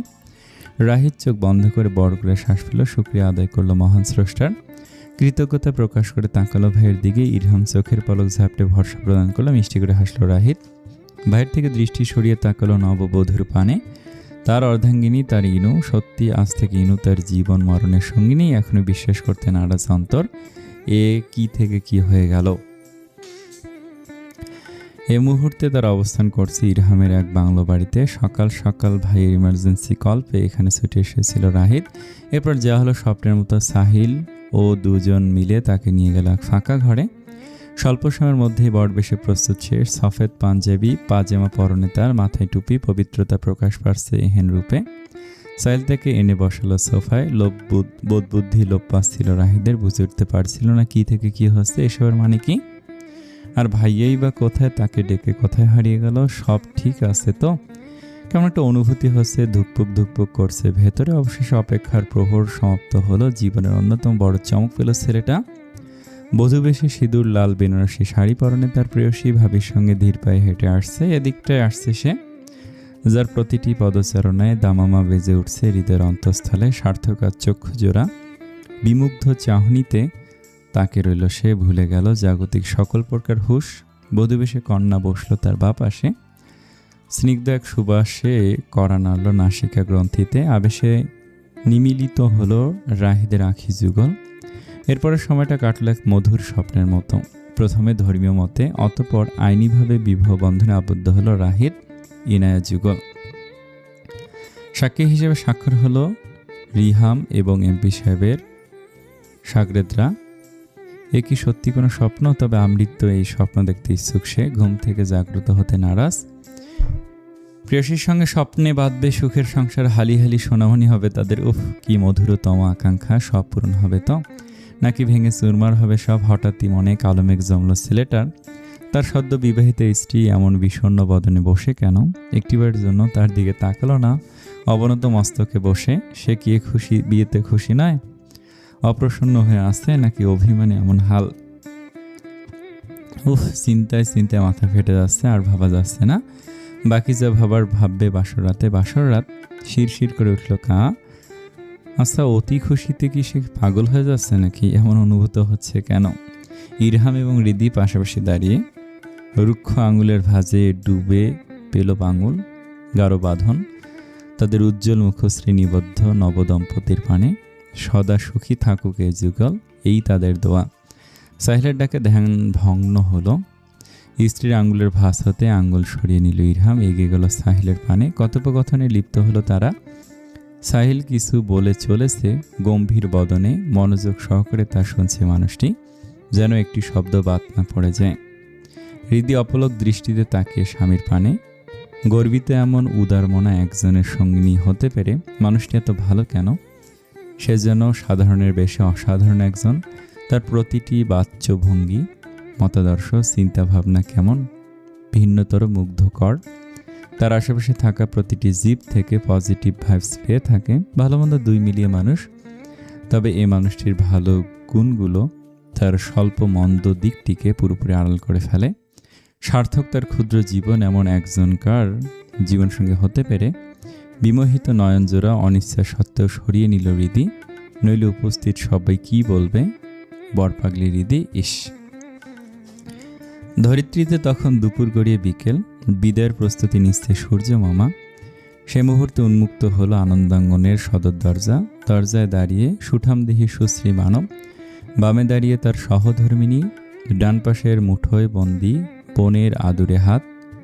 তার বোনের পাশেই দাঁড়িয়ে নববোন জামাই। নবদম্পতির সাজে সজ্জিত রাহি ইনু। দর্জন মুক্ত করে এমন অপ্রত্যাশিত দৃশ্যে বাক্যহারা বা বাকশূন্য হলেন মালিহা। কিয়ৎক্ষণ বাদে অস্ফুট স্বরে একটিমাত্র শব্দ উচ্চারণ করতে পারলেন ইনু। অবনত মস্তকে অশ্রু বিসর্জন দিয়ে চলেছে ইনু। ইরহামের দিকে এক পলক তাকিয়ে অন্দরে প্রবেশ করলো হৃদি। মায়ের কাঁধে বা হাতে আঁকড়ে ধরলো, কোমল স্বরে বলল, মা একটু শান্ত হও, সবটা বুঝিয়ে বলছি। হৃদির কণ্ঠে থমকে গেল লিভিং রুমে চলমান অশান্তি। জহির সাহেব এক প্রকার রুর শব্দমালা গিলে নিলেন। এজাজ সাহেব হতে দৃষ্টি সরিয়ে ক্রোধান্বিত চেহারা তাকালেন ওদের পানে। এজাজ সাহেবের মুখখানা থমথমে, পল্লবীর চোখে জমাইত জল। সবটা অবজ্ঞা করে ভেতরে প্রবেশ করল 2 যুগল। তাদের প্রতিটি পদক্ষেপ ছিল নির্ভীক, চোখে মুখে অপরাধ বোধের লেশমাত্র নেই কোনো অনুশোচনা। বড়দের অগ্রাহ্য করে সোফায় আয়েশ করে বসল ইরহাম। বাহাত এলিয়ে সোফায় ফোমযুক্ত হাতলে রাখল। গরম লাগছে বেশ। ডান হাতে পাঞ্জাবির ওপরের 2টো বোতাম খুলে ফেলল। স্ত্রীকে বলার পূর্বেই সে গেল এবং ফিরে এলো মিনিটের মধ্যেই। স্বামীর পানে এগিয়ে দিল পানির গ্লাস। তৃপ্তির সহিত পানি পান করে গ্লাসটি ফেরত দিল ইরহাম। কৃতজ্ঞতা প্রকাশ করে মুচকি হাসল। হৃদয় বিনিময়ে আলতো হাসি উপহার দিল। গ্লাস রাখল সেন্টার টেবিলের উপর। এদের মিয়া বিবির এমন নির্লিপ্ততা দেখে ক্রোধে ফেটে পড়লেন। জহির সাহেব, তোমাদের এত বড় দুঃসাহস! দিন দুপুরে জোর জবরদস্তি করে আমার ছেলেকে বিয়ে দিয়ে দিলে। How dare you! ইরহাম ডান হাতের ইশারায় ওনায় শান্ত হতে বলল। মুখে বলল, শান্ত মামা সাহেব, শান্ত হন, বিপি বেড়ে যাবে তো। এই বয়সে এত চিল্লাচিল্লি স্বাস্থ্যের জন্য ক্ষতিকর। ধমকে উঠলেন উনি। চুপ, একদম একটা ফালতু কথা বলবে না। বোনের বিয়ে ঠিক হয়ে গেছে, তাহলে কিসের ভিত্তিতে ওকে আমার ছেলের গলায় ঝুলিয়ে দিলে কি করে? তরিত সোজা হয়ে বসলে ইরহাম। মুখশ্রী হতে মুছে গেল রসিকতা। কঠিন স্বরে বলে উঠল, বিয়ে ঠিক হয়েছিল, হয়ে যায়নি। ফর ইউর কাইন্ড ইনফরমেশন, তোমার ছেলে কচি খোকা নয় যে তাকে ধরে বেঁধে বিয়ে দেব। He is an adult. ওর বিয়ের বয়স হয়নি, হালাল প্রেম করার বয়স হয়েছে, সেটারই ব্যবস্থা করেছি ওকে। শীতল স্বরে বলল মানুষটি। ওর সঙ্গে কোনো মতেই কথার মার প্যাঁচতে পেরে উঠছেন না জহির সাহেব। তাই তো ঘুরে দাঁড়ালেন বনজামের দিকে। এজাজ সাহেবকে বললেন, এজাজ ভাই, এগুলো কিন্তু চরম লেভেলের বেয়াদবি হচ্ছে। ইরহাম কি করে সব করতে পারে? দাঁড়িয়ে আপনি কিছু বলছেন না কেন? দাঁড়িয়ে দাঁড়িয়ে সার্কাস দেখছেন? স্বামীর বদলে মুখ খুললেন স্ত্রী। মালিহার চিন্তাগ্রস্ত অবস্থায় একপাশে রেখে স্বামীর পক্ষ নিলেন। বড় ভাইকে বলে উঠলেন, ভাইজান, এবার কিন্তু তুমি বেশি বেশি করছো। এইভাবে ওনার সঙ্গে কথা বলতে পারো না, উনি বয়সে তোমার বড় হন। এ প্রথমবারের মতো চরম অপমানে বাকশূন্য এজাজ সাহেব। ওনার প্রিয় ভাজন জহির আজ ভিন্ন রূপ দেখালো। জানায় তাই বলে করল অসম্মান। আর নিজ পুত্রকন্যা তারা নিজেদের হতে জন্মদাতা পিতার অপমানের পথ উন্মোচন করে দিল। পিতা হিসেবে এতখানি নিজ হেও উনি। চরম অপমান সইতে না পেরে কাঁপছে দেহ। নিশ্চুপ উনি ধীর পায়ে শ্বেতা হতে প্রস্থান করলেন। পা বাড়ালেন বেডরুমের দিকে। জহির সাহেব রাগে গজগজ করে চলেছেন। এজাজ ভাই এভাবে মুখ ঘুরিয়ে চলে গেল। আর ছোট বোন কিনা, উনি রাগে থরথর করে কাঁপছেন। তাকালেন রাহিদের দিকে। রাহিদের কঠোর চাহনি তার পানে নিবদ্ধ। নিজ ব্যর্থতা মানতে নারাজ জহির সাহেব পুত্রের দিকে দ্রুত পায়ে তেরে গেলেন। চর মারতে উদ্যত হতে হতভম্ব হলেন। ওর পুরুষালী হাতটি বাধাগ্রস্ত হলো। উপস্থিত শক্তপোক্ত এক হাতে উপস্থিত সকলে চরম আশ্চর্যান্বিত। নো মামা সাহেব, একদম না। আমার বোনের স্বামীর গায়ে এক চিমটি পরিমাণ আঘাত সহ্য করার মতো ভদ্রলোক নই আমি। ইউ নো দ্যাট ওয়েল, তাই না? চোখে চোখ স্থির হলো। ইরহামের চোখে তখন সীমাহীন অমনিত্যতা। না চাইতেও ভড়কে গেলেন জহির সাহেব। ওনার হাতের কবজিতে শক্তপোক্ত হাতের ছাপ অঙ্কিত করে হাঁটে এক প্রকার সিটকে ছেড়ে দিল। অবিন্যস্ত চুলে আলতো করে আঙুল চালানোর ফাঁকে চোখের ভাষায় ওনাকে আচরণের সীমা পরিসীমা বুঝিয়ে দিল। রিমলেস চশমার আড়ালে লুকায়িত নভনীল চক্ষুজোড়া তখন শান্ত, অথচ ভয়ঙ্কর মুহূর্তের মধ্যে অশান্ত পরিবেশ শান্ত হলো। নির্ভীক পদচারণে সিঁড়ি বেয়ে দোতলে উঠে গেল এমপি সাহেব। ধীরে ধীরে ভগ্ন হলো ভিড়। সকলে নিজ নিজ গন্তব্যে অগ্রসর হলো। একাকী লিভিং রুমে দাঁড়িয়ে জহির সাহেব। আজকের এই অপরাধ বোধের কোনো ক্ষমা নেই, নেভার নেভার। নিকোষ কৃষ্ণ রজনী ঘরের বাহিরে অবিরাম পায়চারি করে চলেছে। ছেলেটা একবার ডানে যাচ্ছে তো একবার বামে, কখনো আবার থমকে দাঁড়িয়ে তাকাচ্ছে ঘরের দরজায়। ভেতরে যাবে কি যাবে না আশ্চর্য। আজ হঠাৎ এমন অদ্ভুত লাগছে কেন? এমনটা না যে এই ঘরে সে ইতিপূর্বে আসেনি, এসেছে, অল্প কয়েকবার হলেও এসেছে। তবে সে আসার আজকের আসার মধ্যে রয়েছে বিস্তর ফারাক। তখন তো আসতো মামাতো ভাইয়ের পরিচয়ে, আর আজ মামাতো বর হিসেবে। আবার কিসের উদ্ভট চিন্তা ভাবনা উদয় হচ্ছে। বিরক্ত হয়ে সূচক ধ্বনি মুখ নিঃসৃত হলো। ইতস্তত করে মন্থর পায়ে ঘরের দরজায় দাঁড়াল রাহিদ। আস্তে করে হাত বাড়িয়ে দিল। দরজা কড়া নাড়তে গিয়ে টের পেল কম্পিত তার হাত। কি এক যন্ত্রণা! নিজের ওপর সীমাহীন বিরক্তি নিয়ে হুট করে ঘরে প্রবেশ করলো সে। লাগবে না নক করা, তবে সে কি জানতো ঘরে প্রবেশ করা মাত্র তার জন্য অপেক্ষা করছে অভাবনীয় চমক। বিহ্বল নয়নে সদ্য বিবাহিত স্ত্রীর পানে তাকে রাহিত। সে কি ঠিকঠাক দেখছে নাকি জেগে জেগে দিবা স্বপ্ন আজকের দিনে? আর কত চমকাবে সে? চমকে চমকে হৃদযন্ত্র কাজ করা না বন্ধ করে দেয় কি ভয়ঙ্কর ব্যাপার স্যাপার। ঘর জুড়ে মৃদু আলোর উপস্থিতি, টেবিল ল্যাম্পের আলোয় উজ্জ্বল স্টাডি টেবিলটি, সেথায় বইপত্র নিয়ে পড়ালেখায় মনোযোগী তার নববধূ মিসেস ইনায়া। বোঝাই যাচ্ছে অ্যাডমিশন কোচিংয়ের পড়াগুলো রিভাইজ দিচ্ছে। ঘরোয়া পোশাক পরিহিতা অর্ধাঙ্গিনীকে অবলোকন করে অন্তরে বেজে উঠল ছ্যাঁকা খাওয়া গান। নিয়মতাবেক আজ না তাদের বাসর রাত, টোনাটুনির কাছে আসার রাত। আর কাছে আসা, সে যে এতদিন কুকর্ম করেছে এর খেসারত দিতে দিতে প্রথম বিবাহ বার্ষিকী না চলে যায়। দীর্ঘশ্বাস ফেলে হাতে থাকা ব্যাগের দিকে তাকালো রাহি। দুটো ব্যাগ, একটাই নিজের জন্য পোশাক, আরেকটিতে নববধূর জন্য ছোট্ট উপহার। আজকের দিনে স্ত্রীকে উপহার না দিলে হয় নাকি? তবে সে কি এই ছোট্ট উপহারটি নিবে? ভাবনা একপাশে রেখে বিছানা একাংশে ব্যাগ দুটো রাখলো রাহিত। একটি ব্যাগ হতে নিজের পোশাক বের করলো। আজ রাতটি এখানে আনন্দাঙ্গনে কাটাবে সে। ইরু ভাইয়ের গুরুগম্ভীর আদেশ পালন না করার উপায় আছে। অপর ব্যাগটি একটু সাবধানে রেখে পোশাক নিয়ে ছেলেটিও পা বাড়ালো ওয়াশরুমের পানে। অতি ফ্রেশ হওয়া দরকার, আবশ্যক। সারাদিনের ক্লান্তিতে গা হাত পা বেশ ম্যাচ করছে। একটি অঙ্কের সমাধান নির্ণয় করতে ব্যস্ত ইনায়া। তখন দারুণ মুক্ত করে ওয়াশরুমতে বেরিয়ে এলো রাহিত। সদ্য স্নাত ছেলেটির পরনে টি শার্ট, 3/4 প্যান্ট।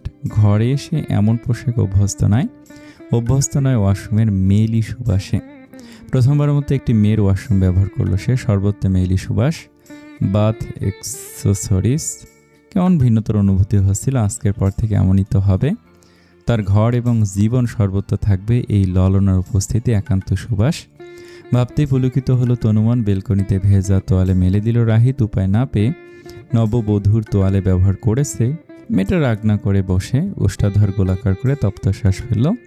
প্রবেশ করলো ঘরে। বিছানায় শুয়ে রাহিত অপলক তাকিয়ে পড়ালেখায় মগ্ন স্ত্রীর পানে। শরীরটা খুব ক্লান্ত। কয়েকবার জানতে চেয়েছিল কোথায় শয্যা গ্রহণ করবে, বিছানায় শোবে কি। ওপাশ হতে কোনোরূপ সাড়া মিলল না। অগত্যা কী বা করার, অনুমতিবিহীন বিছানায় গায়ে এলিয়ে দিল সে। কেউ যদি স্বেচ্ছায় বধির হয়ে থাকে সে কি করতে পারে?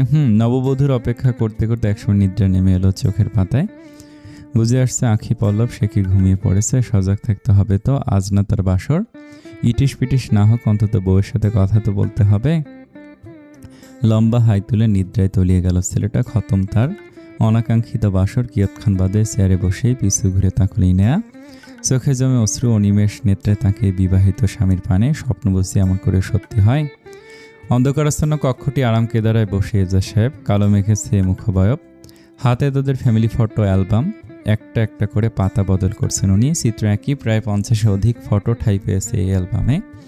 তন্মধ্যে পরিবারের সদস্যদের সঙ্গে উনি উপস্থিত হাতে গোনা কয়েকটি ফটোয়। বাকিতে অনুপস্থিত উনি। হবেন না আজীবন কাজ টাকার পেছনে ছোটাছুটি। ফ্যামিলি স্ট্যাটাস বজায় রাখতে গিয়ে পরিবারকে দণ্ড সময় দিয়েছেন কি দেননি তো। নামমাত্র পিতার ভূমিকা পালন করেছে। সত্যিকার অর্থে সন্তানদের পিতা কিংবা বন্ধু হয়ে উঠতে পারেননি। তাই তো আজ এদিন দেখতে হলো। পিতা হিসেবে ওনার অপারগতার জন্যই তো বড় হয়েছিল একমাত্র ছেলে। আজ মেয়েও সে পথে পা বাড়ালো। জীবনে এত বড় সিদ্ধান্তে বাবাকে সাথে রাখার বিন্দুমাত্র প্রয়োজন বোধ করলো না। এতটাই পরিত নামমাত্র পিতা। উনি একজন ব্যর্থ স্বামী হিসেবে, সন্তানদের পিতা হিসেবে সীমাহীন ব্যর্থতা কুড়ে খেতে লাগলো ওনায়।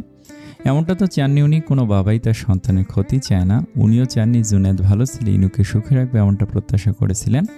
তাই ছেলে যখন মতের বিরোধিতা করলো, জেদের বহিঃপ্রকাশ করলো, উনি চিন্তায় পড়ে গিয়েছিলেন। একরোখা জেদি ছেলে ওনার, যা বলে তাই করে। এখন তো আবার সাংসদ, ক্ষমতার অধিকারী। বেশ শঙ্কিত হয়ে পড়েছিলেন উনি। তাই তো তাড়াতাড়ি করে আকদের তারিখ এগিয়ে আনলেন। ভালো ভালো সবটা করতে চেয়েছিলেন, তার হলো না। হিতে চরমভাবে বিপরীত হলো। সবটা শেষ হয়ে গেল। ব্যর্থ উনি। আজ মানসিকভাবে বিধ্বস্ত। এত বড় দুনিয়ায় একাকী উনি, মস্ত পাপী। আস্তে ধীরে বুঝে আসছে আঁখি যুগল। অনুভব করতে পারলেন মাথায় মমতার সহিত হাত বুলিয়ে চলেছে একজন। ঝাপসা চোখে দেখতে পেলেন এক নারী অবয়ব। ওনার সহধর্মিণী। তৃপ্তির আভাস ছড়িয়ে পড়ল অধরে। না একানন উনি, একজন তো অন্তত রয়েছে সাথে, ওনার অর্ধাঙ্গী। এই যে ওনাকে আলতো করে ধরে যত্নের সহিত বিছানায় শুয়ে দিচ্ছে। কাঁথা টেনে দিচ্ছে দেহে, সে রয়েছে পাশে। ধীরে ধীরে নিশ্চিন্তে নিদ্রায় তলিয়ে গেল উনি, চোখে মুখে উজ্জ্বলতা। ডিভানে বসে ইরহাম, হাতে পার্টির একটি ফাইল। গুরুত্বপূর্ণ কর্মটি সম্পাদনে ব্যস্ত সে, তবে বারবার মনোযোগে বিঘ্নিত হচ্ছে। যন্ত্রণা হচ্ছে মাথায়, কপালের রগ যেন ছিঁড়ে যাচ্ছে, লালচে রং ছড়িয়ে চোখের সফেদ অংশে। মুখভঙ্গিতে কেমন যাতনার প্রকাশ, দিনভর এমন তেমন জোরঝাপ। অশান্তিতে শরীর আর সইতে নারাজ, বড় কষ্ট হচ্ছে। কষ্টদায়ক সে মুহূর্তে প্রশান্তির পরশ পাথরে হিসেবে আগমন হলো স্ত্রীর। আর কত পরিশ্রম করবেন, এবার তো একটু নিজেকে বিশ্রাম দিন। চোখ তুলে তাকালো ইরহাম। রিমলেস চশমার অন্তরালে লুকায়িত চক্ষুজোড়া যন্ত্রণা গোপন করতে ব্যর্থ হলো। তড়িৎ চিন্তায় হয়ে পড়ল হৃদি। এগিয়ে এসে স্বামীর কাঁধে হাত রাখলো। আপনাকে এমন দেখাচ্ছেন কেন? শরীর খারাপ করছে, কাজকর্ম এখন বাদ দিন তো, পরেও করা যাবে, আসুন আমার সঙ্গে। কণ্ঠে কেমন আদুরের শাসনের আভাস, যন্ত্রণার মাঝে এক সিলতে তৃপ্তি প্রকাশ পেল। ততক্ষণে বেদখল ফাইলটি কাবাটে ফাইলটি যত্ন সহকারে রেখে দিলেন হৃদি। ফিরে এলো স্বামীর কাছে, চোখ হতে চশমা খুলে নিল। কোমল স্বরে বলল, আপনি শুয়ে পড়ুন, আসছি। এক বিন্দু কাজ ছাড়া করতে নারাজ মন, তবে কী বা করার। ডিভান হতে উঠে দাঁড়ালো ইরহাম। পরিহিত টি শার্ট খুলে যথাস্থানে রাখল। শ্রান্ত দেহে শয্যা গ্রহণ করলো বিছানার নরম আবরণে। উজ্জ্বল আলো নিভে ডিমলাইটের আলো ছড়িয়ে পড়ল ঘরে। স্বামীর দেহে কাঁথা জড়িয়ে তার পানে কাঁধ হয়ে শুয়ে পড়ল হৃদি। দুজনের দেহে জড়ানো একই কাঁথা। মেয়েটি বাড়ি দিল ডান হাত, কোমল হাতে আলতো করে ম্যাসেজ করে দিচ্ছে কপালে। নরম কোমল হাত ছিঁড়ে যেতে লাগলো কপালের ত্বক। যন্ত্রণা উপশমকারী হিসেবে বেশ কার্যকরী ভূমিকা রাখছে। কখনো বা চিকন আঙ্গুলগুলো গলিয়ে দিচ্ছে চুলের ভাঁজে, চুল ভেদ করে মস্তকের আবরণে আঙ্গুল চালনায় মিলছে অপরিসীম আরাম। আর স্বস্তি লাভের আকাঙ্ক্ষায় সন্নিকটে এলো মানুষটি। আস্তে করে মাথা রাখলো সঙ্গিনীর বক্ষ দেশে। আকস্মিক আচরণে শিউরে উঠল কোমল সত্তা। পুরোপুরি স্ত্রীর অবয়বে লেপ্টে গেল মানুষটি। দু হাতের বাঁধনে অর্ধাঙ্গীর উদর ফাঁস। প্রতিবারের ন্যায় এবারও স্বামী সহজর্ষে শীতলতা গ্রাস করে নিল। বুক ফুলিয়ে শ্বাস ছাড়ল হৃদি। আস্তে ধীরে বাঁ হাতটি স্থাপন করলো প্রশস্ত পৃষ্ঠে। ডান হাত গলিয়ে দিল মসৃণ চুলে। আলতো করে মাথায় তেলোয় আঙুল চালনা করে চলেছে, কখনো বা টেনে দিচ্ছে চুল। একান্ত রমণীর উষ্ণতা, তার সান্নিধ্য, সমস্ত ক্লান্তি যাতনা দূরীভূত হচ্ছে। প্রতিটি মানুষের জীবনে এমন এক শান্তির স্থল আবশ্যক, যার সচর্চে মিলবে স্বস্তি, যে হবে সকল প্রকার দুশ্চিন্তা ক্লেশের উপশম। ইরহামের জীবন নিঃসন্দেহে সে স্থানটি দখল করে নিয়েছে তার জীবন সঙ্গিনী মিসেস হৃদি, তার হৃদয়ের রানী। তৃপ্তিময় হাসলে ইরহাম। বেশ আরাম মিলছে, তবুও স্ত্রীর সান্নিধ্যে ত্যাগ করতে অনিচ্ছুক মন। ওভাবে স্ত্রীর বক্ষে মাথা রেখে ঘুমের রাজ্যে তলিয়ে গেল সে। কিয়ৎক্ষণ বাদে স্বামীর চুলে আঙ্গুল বুলাতে বুলাতে ঘুমিয়ে পড়ল তার হৃদরানী নিজেও। দেশের এক প্রান্তে যখন ঘুমে তলিয়ে সাধারণ জনগণ, আরেক প্রান্তে বঙ্গোপসাগরের সুগভীর বুকে চলেছে ষড়যন্ত্র। আধার মাঝে বেশ কিছুটা দূরত্ব রেখে অবস্থিত দুটো কার্গো জাহাজ। প্রথম জাহাজে সাবধানী ভঙ্গিতে রাখা ক্ষুদ্র আকৃতির জিপিএস ট্র্যাকার সংযুক্ত বেশ কিছু প্যাকেজ। এ যেনতেন প্যাকেজ নয়, এসবের মধ্যেখানে লুকায়িত 2 কোটি টাকা মূল্যের ড্রাগস। বিশেষ কায়দায় জলের বুকে প্যাকেজগুলো ডুবিয়ে দেওয়া হয়। প্যাকেজে সংযুক্ত জিপিএস ট্র্যাকার অনুসরণ করে দ্বিতীয় জাহাজে অবস্থানরত লোকগুলো মাছ তোলার ভঙ্গিমায় প্যাকেজগুলো তাদের জলযানে তুলে নেয়। ভিন্নধর্মী এ কায়দায় বিগত 2 বছর ধরে রাতের আধারে গভীর জলধারায় হচ্ছে ড্রাগ পাচার। আজ অবধি ধরা পড়েনি কেউ, তবে কোস্টগার্ড সদস্যরা বারবার সন্দেহ করে এসেছে, কোনো প্রমাণ পায়নি বটে। অবশেষে বছরে 2-এর চতুরতা আজ সমাপ্ত হলো। অপ্রত্যাশিতভাবে কোস্টগার্ড সদস্যরা আক্রমণ। হতাশ হলো পাচারকারী চক্রের সদস্যরা। প্রাণ হারালো দুপক্ষের বেশ কিছু সদস্য। জলাশয়ে মিশে গেল তাজা রক্ত। 45 মিনিট ব্যাপী চলল রক্তক্ষয়ী সংঘর্ষ। কোথা থেকে কী করে আক্রমণ হলো বুঝে ওঠার আগেই সব শেষ। 2 কোটি টাকার ড্রাগ বাজেয়াপ্ত করলো কোস্টগার্ড বাংলাদেশ। এসব কি বলছিস তোরা? ওখানে 2 কোটি টাকার মাল ছিল, এ কি সর্বনাশ করলি? তোদের জ্যান্ত কবর দেবে ও। ফোন রাখ বলছি। চিন্তায় দুশ্চিন্তায় সংক্রমিত হয়ে গর্জে উঠল ষাটর্ধক মানুষটি। ও যে ছাড়বে না কাউকে, কি হবে এবার? আসসালামু আলাইকুম। এটা 2য় সিজন, একই রকম। বিশেষ করে আপনারা যারা আগের গল্পটাতে আমাকে সাপোর্ট করেছেন, এই গল্পটাতে করেন, এটা আপনাদের প্রত্যাশিত। আর লাইক, কমেন্ট, সাবস্ক্রাইব অবশ্যই। ধন্যবাদ জানাইন। আসসালামু আলাইকুম।